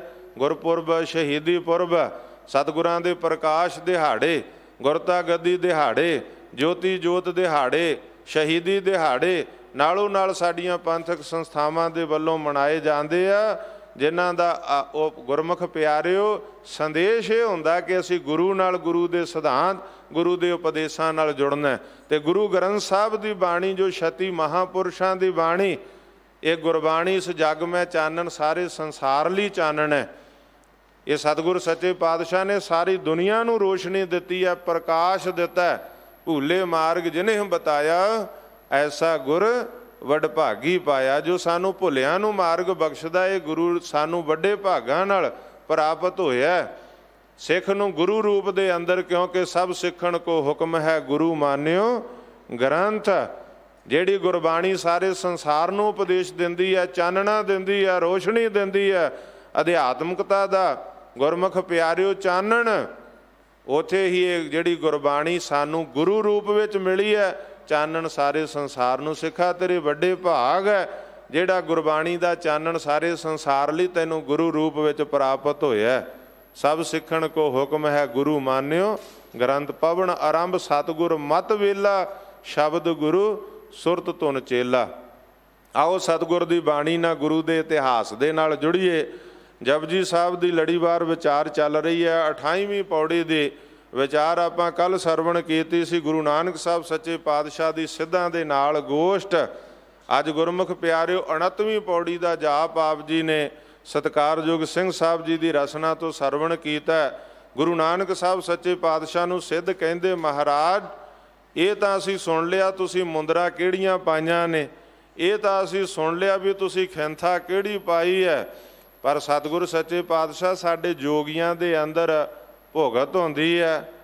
ਜੋਗੀਆਂ ਦੇ ਅੰਦਰ ਭੰਡਾਰਨ ਜਿਹੜੀ ਵੰਡਦੀ ਹੈ, ਜੋ ਵੰਡਦਾ ਸਤਿਗੁਰੂ ਸੱਚੇ ਪਾਤਸ਼ਾਹ ਸਾਡੇ ਜੋਗੀਆਂ ਦੇ ਅੰਦਰ ਨਾਥ ਮਾਲਕ ਮੁਖੀ ਸਤਿਗੁਰੂ ਸੱਚੇ ਪਾਤਸ਼ਾਹ ਮਹਾਰਾਜ ਸਾਡੇ ਅੰਦਰ ਇਹ ਸਾਰਾ ਕੁਝ ਆਪ ਜੀ ਦੇ ਸਿਧਾਂਤ ਅਨੁਸਾਰ, ਆਪ ਜੀ ਦੇ ਮਤ ਅਨੁਸਾਰ ਤਾਂ ਗੁਰੂ ਨਾਨਕ ਸਾਹਿਬ ਨੇ ਉਚਾਰਿਆ, ਭੁਗਤ ਗਿਆਨ ਦਇਆ ਭੰਡਾਰਨ ਘਟ ਘਟ ਵਾਜਹਿ ਨਾਦ। ਸਤਿਗੁਰੂ ਨਾਨਕ ਸਾਹਿਬ ਕਹਿੰਦੇ, ਇਹ ਸਿੱਧੋ ਗਿਆਨ ਸਾਡੀ ਭੁਗਤ ਆ, ਅਸੀਂ ਗਿਆਨ ਦਾ ਭੋਜਨ ਕਰਦੇ ਹਾਂ। ਬ੍ਰਹਮ ਗਿਆਨੀ ਤਿਸ ਭੋਜਨ ਗਿਆਨ, ਬ੍ਰਹਮ ਗਿਆਨੀ ਦਾ ਭੋਜਨ ਗਿਆਨ, ਅਖੰਡ ਕੀਰਤਨ ਤਿਸ ਭੋਜਨ ਚੂਰਾ। ਸਤਿਗੁਰੂ ਨਾਨਕ ਸਾਹਿਬ ਸੱਚੇ ਪਾਤਸ਼ਾਹ ਕਹਿੰਦੇ ਗਿਆਨ ਸਾਡੀ ਭੁਗਤ ਆ, ਗਿਆਨ ਸਾਡੀ ਖੁਰਾਕ ਆ, ਔਰ ਦਇਆ ਭੰਡਾਰਨ ਜਿਹੜੀ ਦਇਆ ਕਰਨੀ ਆ ਇਹ ਸਾਡੀ ਭੰਡਾਰਨ ਆ। ਦਇਆ ਦੇ ਵਿੱਚੋਂ ਦਇਆ ਹੀ ਸਾਰਾ ਕੁਛ ਬਖਸ਼ਿਸ਼ ਕਰਦੀ। ਦਇਆ ਧਰਮ ਕਾ ਮੂਲ ਹੈ, ਪਾਪ ਮੂਲ ਅਭਿਮਾਨ। ਜਦੋਂ ਸਤਿਗੁਰਾਂ ਨੇ ਪੰਥ ਸਾਜਿਆ ਉਦੋਂ ਵੀ ਪਹਿਲੇ ਕੌਣ ਆਏ? ਭਾਈ ਦਇਆ ਰਾਮ। ਆਖਿਆ ਮੈਂ ਧਰਮ ਸਾਜਣਾ ਸੀ ਤੇ ਧਰਮ ਦਇਆ ਚੋਂ ਪੈਦਾ ਹੁੰਦਾ।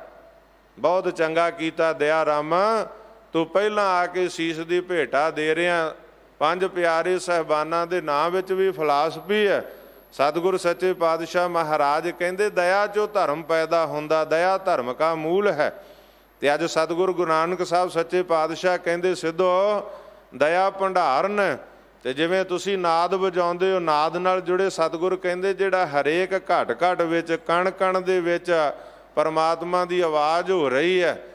ਘਟ ਘਟ ਵਾਜੈ ਨਾਦ। ਜਿਵੇਂ ਸਤਿਗੁਰਾਂ ਨੇ ਆਰਤੀ ਉਤਾਰ ਕੇ ਆਖਿਆ, ਛੋਟੀ ਜੀ ਥਾਲੀ ਛੋਟੇ ਜੇ ਦੀਵੇ ਨਹੀਂ, ਗਗਨ ਮੈਂ ਥਾਲ ਰਬ ਚੰਦ ਦੀਪਕ ਬਣੇ, ਤਾਰਕਾ ਮੰਡਲ ਜਨਕ ਮੋਤੀ, ਧੂਪ ਮਲ ਆਨ ਲੋ ਪਵਨ ਚਬਰੂ ਕਰੇ, ਸਗਲ ਬਨਰਾਏ ਫੂਲੰਤ ਜੋਤੀ।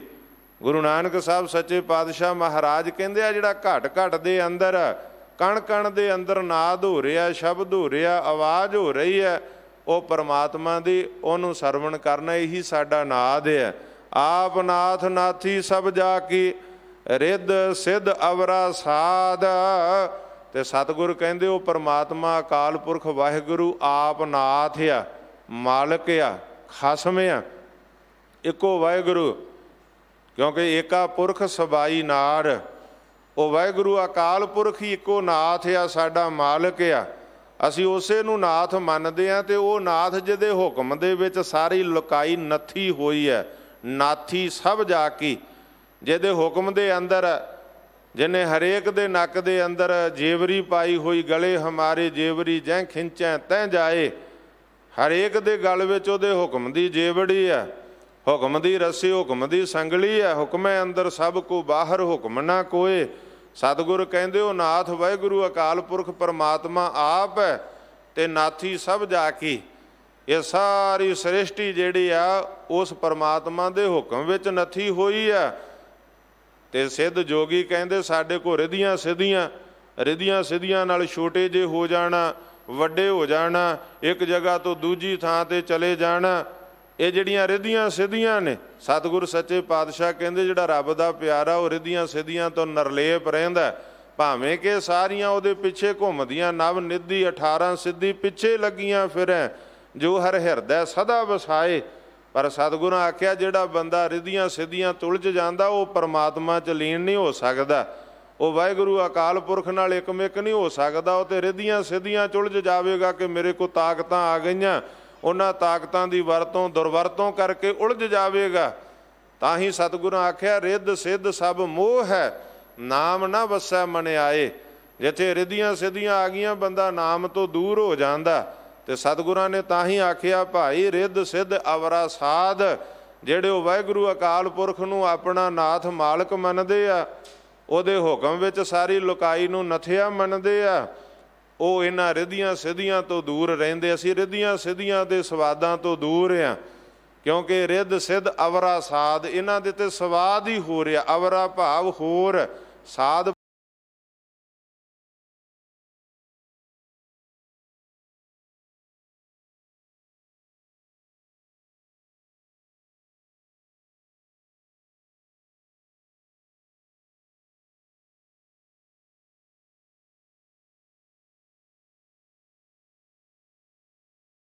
ਭਾਵ ਸੰਜੋਗ ਤੇ ਵਿਜੋਗ, ਚੰਗੇ ਕਰਮਾਂ ਦੇ ਨਾਲ ਮਿਲਾਪ ਬਣਨਾ ਸ਼ੁਭ ਚੀਜ਼ਾਂ ਦਾ, ਔਰ ਮਾੜੇ ਕਰਮਾਂ ਨਾਲ ਗੁਰਮੁਖ ਪਿਆਰਿਓ ਮਾੜੇ ਕਰਮਾਂ ਦਾ ਮਿਲਾਪ।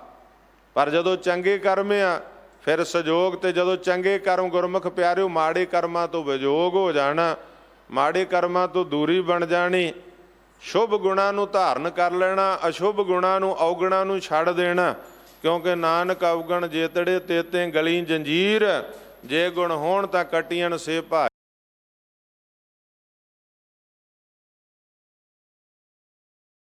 ਜਿੰਨੇ ਵੀ ਔਗਣ ਹੈ ਮਨੁੱਖ ਦੇ ਗਲੇ ਦੀਆਂ ਫਾਹੀਆਂ ਨੇ, ਔਰ ਜਿੰਨੇ ਵੀ ਗੁਣ ਨੇ ਸੱਚੇ ਭੈਣ ਭਰਾ ਨੇ, ਇਹਨਾਂ ਨੇ ਲੋਕ ਪਰਲੋਕ ਵਿੱਚ ਸੁੱਖ ਹੀ ਦੇਣੇ ਆ।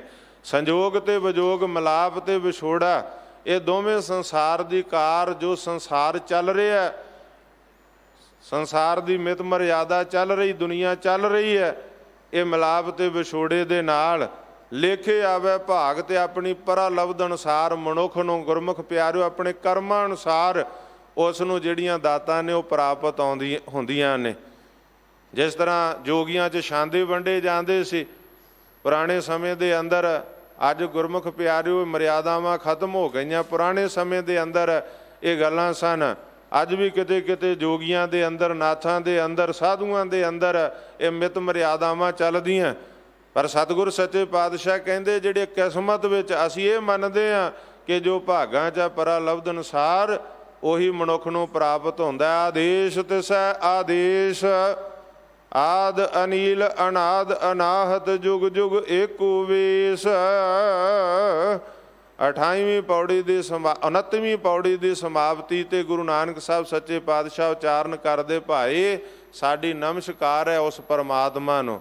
ਆਦੇਸ਼ ਭਾਵ ਨਮਸਕਾਰ, ਨਮਸਕਾਰ ਹੈ ਕਿਸ ਨੂੰ? ਜੋ ਆਦੇਸ਼, ਜਿਹੜਾ ਦੇਸ਼ ਕਾਲ ਵਸਤੂ ਤੋਂ ਰਹਿਤ ਹੈ, ਜਿਹੜਾ ਨਾ ਸਮੇਂ ਦੇ ਅਧੀਨ ਹੈ ਨਾ ਇਲਾਕੇ ਦੇ ਅਧੀਨ। ਇਹ ਤਾਂ ਕਿਹਾ ਨਹੀਂ ਜਾ ਸਕਦਾ ਵੀ ਉਹ ਕੱਲ ਨਹੀਂ ਸੀ ਅੱਜ ਆ, ਜਾਂ ਅੱਜ ਨਹੀਂ ਹੈ ਕੱਲ ਨੂੰ ਹੋਵੇਗਾ।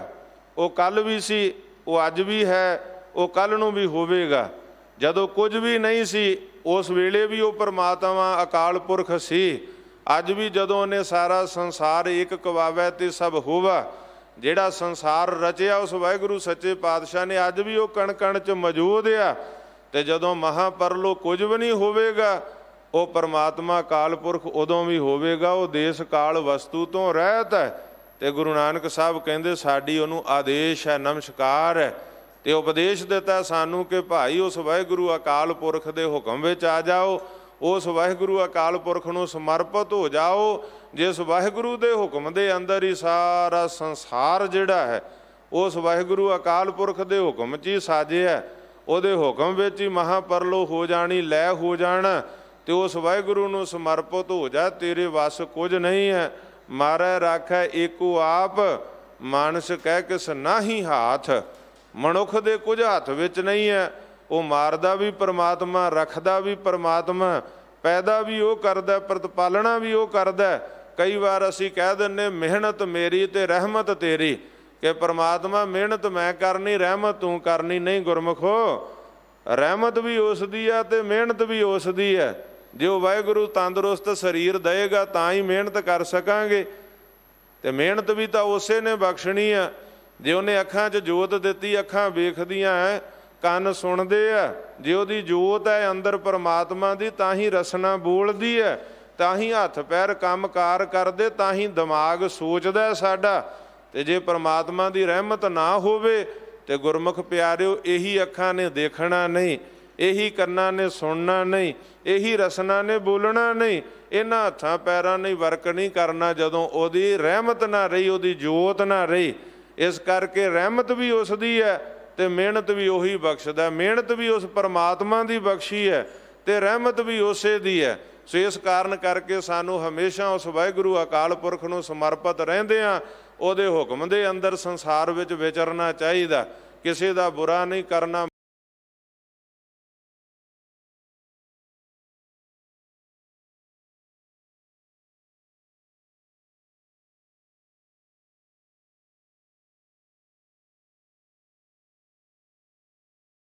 ਮਾੜਾ ਦੇ ਦਰ ਤੇ ਆ ਕੇ ਸਰਬੱਤ ਦਾ ਭਲਾ, ਇਹ ਨਹੀਂ ਕਹਿਣਾ ਕਿ ਮੇਰਾ ਭਲਾ ਹੋ ਜੇ ਤੇ ਗੁਆਂਢੀ ਦਾ ਬੁਰਾ ਹੋ ਜੇ, ਨਹੀਂ।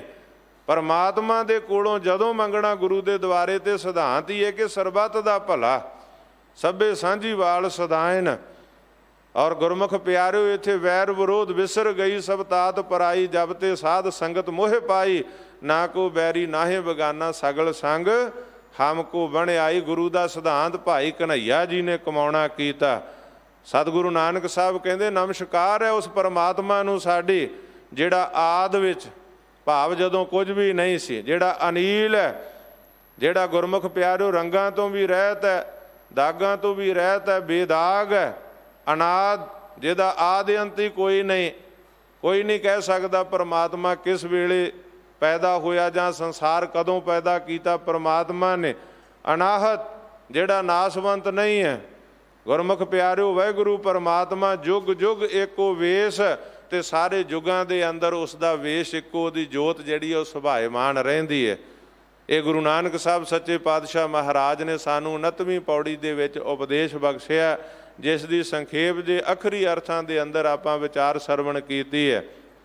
ਆਓ ਗੁਰਮੁਖ ਪਿਆਰਿਓ, ਸਤਿਕਾਰਯੋਗ ਸਿੰਘ ਸਾਹਿਬ ਜੀ ਨੇ ਦੱਸਿਆ ਸੀ ਕਿ ਜੂਨ 84 ਦੇ ਸਮੂਹ ਸ਼ਹੀਦਾਂ ਦੀ ਯਾਦ ਵਿੱਚ ਜੋ ਦਿੱਲੀ ਸਿੱਖ ਗੁਰਦੁਆਰਾ ਪ੍ਰਬੰਧਕ ਕਮੇਟੀ ਦੇ ਵੱਲੋਂ ਸ਼੍ਰੀ ਅਖੰਡ ਪਾਠ ਸਾਹਿਬ ਪ੍ਰਾਰੰਭ ਨੇ ਅੱਜ ਭੋਗ ਪਾਏ ਜਾਣੇ, ਉਹਨਾਂ ਸ਼ਹੀਦਾਂ ਦਾ ਦਿਨ ਥਾਂ ਥਾਂ 'ਤੇ ਮਨਾਇਆ ਜਾਂਦਾ। ਪੰਥਕ ਵਿਚਾਰਾਂ ਹੁੰਦੀਆਂ ਨੇ, ਉਹਨਾਂ ਸ਼ਹੀਦਾਂ ਨੂੰ ਯਾਦ ਕੀਤਾ ਜਾ ਰਿਹਾ ਥਾਂ ਥਾਂ 'ਤੇ ਪੂਰੇ ਸੰਸਾਰ ਦੇ ਅੰਦਰ। ਅਮਰੀਕਾ ਤੋਂ ਲੈ ਕੇ ਨਿਊਜ਼ੀਲੈਂਡ ਦੀ ਧਰਤੀ ਤੱਕ ਜਿੱਥੇ ਵੀ ਦੁਨੀਆ ਵੱਸਦੀ ਹੈ, ਚਾਹੇ ਉਹ ਫੋਰਨ ਕੰਟਰੀਆਂ, ਚਾਹੇ ਉਹ ਅਰਬ ਕੰਟਰੀਆਂ, ਯੂਰਪ ਕੰਟਰੀਆਂ, ਏਸ਼ੀਅਨ ਕੰਟਰੀਆਂ, ਜਿੱਥੇ ਵੀ ਦੁਨੀਆ ਵੱਸਦੀ ਹੈ ਔਰ ਗੁਰੂ ਕਾ ਸਿੱਖ ਵੱਸਦਾ, ਉੱਥੇ ਸ਼ਹੀਦਾਂ ਨੂੰ ਨਤਮਸਤਕ ਹੋ ਰਿਹਾ। ਜੋ ਜੂਨ 1984 ਦੇ ਅੰਦਰ ਜੋ ਸਾਡੇ ਸ੍ਰੀ ਅਕਾਲ ਤਖਤ ਸਾਹਿਬ 'ਤੇ ਤੋਪਾਂ ਟੈਂਕਾਂ ਨਾਲ ਹਮਲਾ ਕੀਤਾ ਗਿਆ, ਔਰ ਜਿਨ੍ਹਾਂ ਸ਼ਹਾਦਤਾਂ ਦੇ ਜਾਮ ਪੀਤੇ, ਜਿਹੜੇ ਗੁਰਪੁਰਬ ਮਨਾਉਣ ਗਏ ਸਨ, ਤੇ ਜਿਹੜੇ ਯੋਧੇ ਗੁਰਦੁਆਰਿਆਂ ਗੁਰਧਾਮਾਂ ਦੀ ਆਣ ਸ਼ਾਨ ਲਈ 20ਵੀਂ ਸਦੀ ਦੇ ਮਹਾਨ ਸਿੱਖ ਸੰਤ ਬਾਬਾ ਜਰਨੈਲ ਸਿੰਘ ਤੇ ਉਹਨਾਂ ਦੇ ਸਾਥੀਆਂ ਨੇ, ਜਰਨਲ ਸੁਬੇਗ ਸਿੰਘ ਜੀ, ਬਾਬਾ ਠਾਰਾ ਸਿੰਘ ਜੀ, ਭਾਈ ਸਾਹਿਬ ਭਾਈ ਅਮਰੀਕ ਸਿੰਘ ਜੀ, ਤੇ ਹੋਰ ਬਹੁਤ ਸਾਰੇ ਅਨੇਕਾਂ ਸਿੰਘ, ਜਿਨ੍ਹਾਂ ਨੇ ਗੁਰਦੁਆਰਿਆਂ ਨੂੰ ਆਣ ਸ਼ਾਨ ਵਾਸਤੇ ਗੁਰਮੁਖ ਪਿਆਰਿਓ ਉਹਨਾਂ ਦਾ ਮੂੰਹ ਤੋੜਵਾਂ ਜਵਾਬ ਦਿੱਤਾ ਫੌਜਾਂ ਦਾ, ਕਿਉਂਕਿ ਜਬੈ ਬਾਣ ਲਾਗਿਓ ਤਬੈ ਰੋਸ ਜਾਗਿਓ। ਸ਼ਹਾਦਤਾਂ ਦਾ ਜਾਮ ਪੀਤਾ ਗੁਰੂ ਦੇ ਆਸੇ ਅਨੁਸਾਰ, ਜੋ ਸੂਰਾ ਤਿਸੀ ਹੀ ਹੋਏ ਮਰਨਾ, ਜੋ ਭਾਗੇ ਤੇ ਜੋਨੀ ਫਿਰਨਾ, ਦਾਗੇ ਹੋਏ ਸੋ ਰਣ ਮੈਂ ਜੂਝਾਂ ਬਿਨ ਦਾਗੇ ਭਗ ਜਾਈ। ਉਹਨਾਂ ਸ਼ਹੀਦਾਂ ਨੂੰ ਅੱਜ ਯਾਦ ਕੀਤਾ ਜਾ ਰਿਹਾ। ਸਾਰੀਆਂ ਸੰਸਥਾਵਾਂ ਵੱਲੋਂ, ਚਾਹੇ ਉਹ ਸ਼੍ਰੋਮਣੀ ਗੁਰਦੁਆਰਾ ਪ੍ਰਬੰਧਕ ਕਮੇਟੀ ਹੈ, ਅੱਜ ਸ਼੍ਰੀ ਅਖੰਡ ਪਾਠ ਸਾਹਿਬ ਪ੍ਰਾਰੰਭ ਹੋਣਗੇ 6 ਜੂਨ ਨੂੰ, ਸ਼੍ਰੀ ਅਕਾਲ ਤਖਤ ਸਾਹਿਬ ਦੇ ਉੱਪਰ ਸ਼੍ਰੀ ਅਖੰਡ ਪਾਠਾਂ ਦੇ ਭੋਗ ਪਾਏ ਜਾਣਗੇ, ਸਮਾਗਮ ਹੋਣਗੇ। ਉਹਨਾਂ ਸ਼ਹੀਦਾਂ ਨੂੰ ਨਤਮਸਤਕ ਹੁੰਦਿਆਂ ਦਿੱਲੀ ਸਿੱਖ ਗੁਰਦੁਆਰਾ ਪ੍ਰਬੰਧਕ ਕਮੇਟੀ ਦੇ ਵੱਲੋਂ ਵੀ ਉਪਰਾਲੇ ਕੀਤੇ ਗਏ ਆ। ਹਰਿਆਣਾ ਸਿੱਖ ਗੁਰਦੁਆਰਾ ਪ੍ਰਬੰਧਕ ਕਮੇਟੀ ਵੱਲੋਂ ਵੀ ਉਹਨਾਂ ਸ਼ਹੀਦਾਂ ਨੂੰ ਨਤਮਸਤਕ ਹੁੰਦਿਆਂ ਪ੍ਰੋਗਰਾਮ ਉਲੀਕੇ ਗਏ ਆ।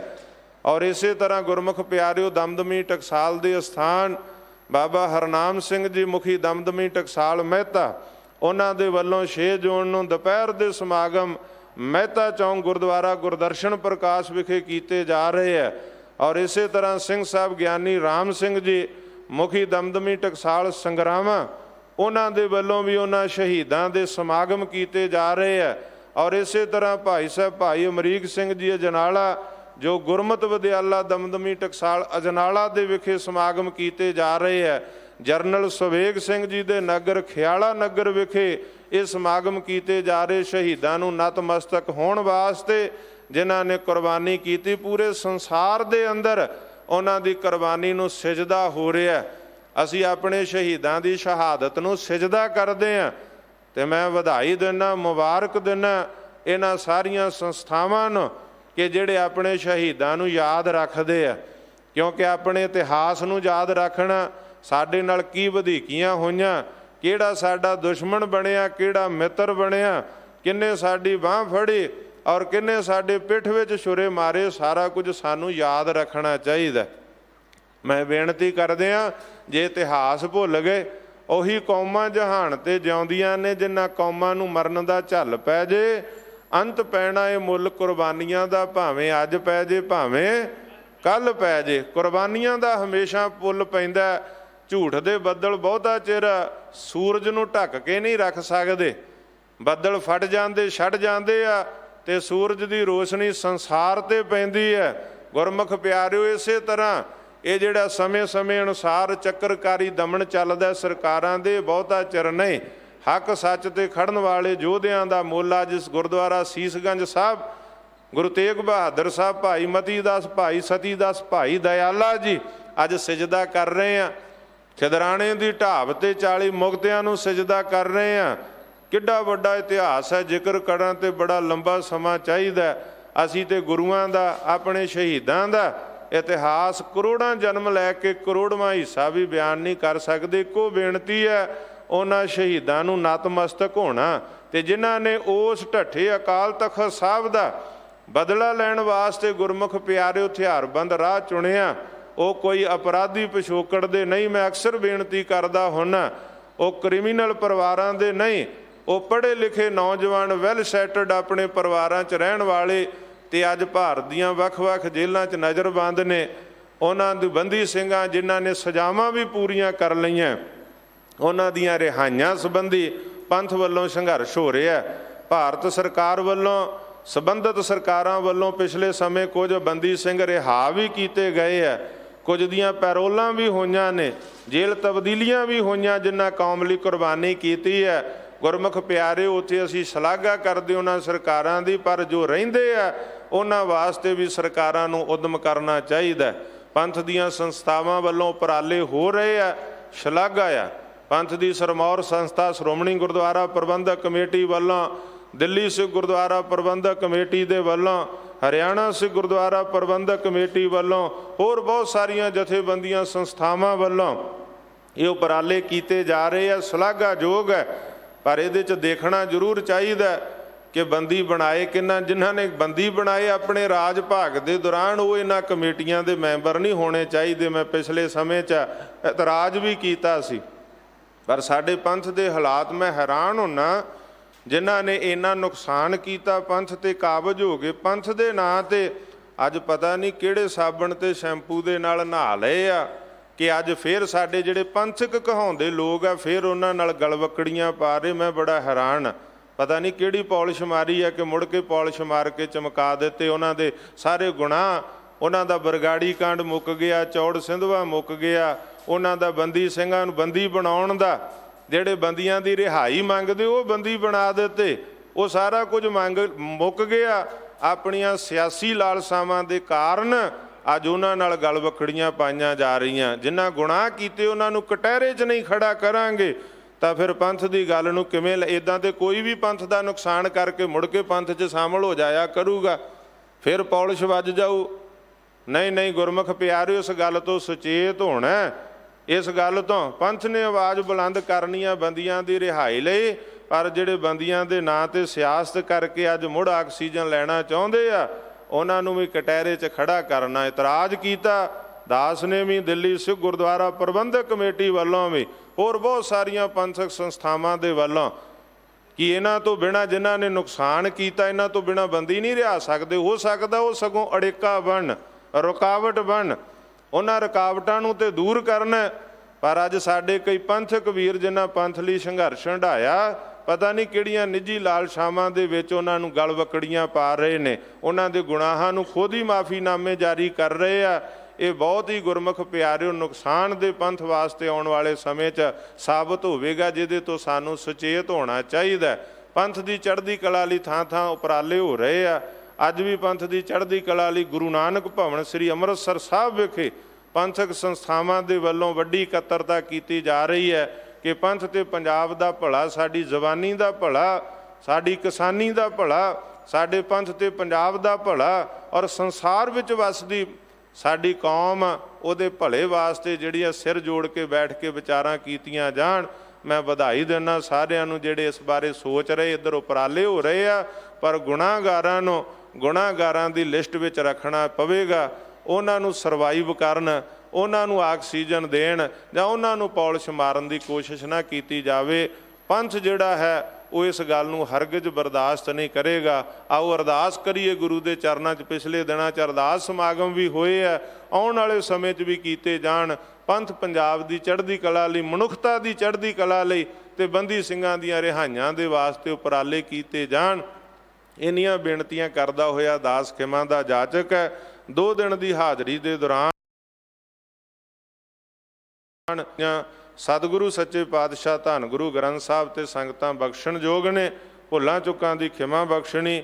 ਕੱਲ੍ਹ ਦੀ ਹਾਜ਼ਰੀ ਗੁਰਦੁਆਰਾ ਸੀਸਗੰਜ ਸਾਹਿਬ ਵਿਖੇ ਜੋ PTC ਸਿਮਰਨ ਦੇ ਉੱਤੇ ਲਾਈਵ ਟੈਲੀਕਾਸਟ ਹੁੰਦਾ ਗੁਰਦੁਆਰਾ ਸੀਸਗੰਜ ਸਾਹਿਬ ਤੋਂ, 1 ਦਿਨ ਦੀ ਹਾਜ਼ਰੀ ਗੁਰੂ ਤੇਗ ਬਹਾਦਰ ਸਾਹਿਬ ਦੇ ਚਰਨਾਂ, ਜਿਵੇਂ 2 ਦਿਨ ਦੀ ਹਾਜ਼ਰੀ ਬਾਲਾ ਪ੍ਰੀਤਮ ਸਤਿਗੁਰ ਦੇ ਸਥਾਨ ਤੇ ਗੁਰੂ ਦੇ ਚਰਨਾਂ 'ਚ ਲੱਗੀ ਹੈ। ਕੱਲ੍ਹ ਦੀ ਹਾਜ਼ਰੀ ਉੱਥੇ ਲਾ ਕੇ ਆਪ ਸੰਗਤਾਂ ਤੋਂ ਖਿਮਾ ਮੰਗਣੀ ਹੈ। ਭੁੱਲਾਂ ਚੁੱਕਾਂ ਦੀ ਖਿਮਾ ਬਖਸ਼ਿਓ। ਦਾਸ ਦੀਆਂ ਭੁੱਲਾਂ ਦਾਸ ਦੀ ਝੋਲੀ ਪਾਇਓ ਤਾਂ ਕਿ ਅਗਾਂਹ ਤੋਂ ਸੋਧ ਕੇ ਤੁਹਾਡੇ ਚਰਨਾਂ 'ਚ ਰੱਖ ਸਕੀਏ।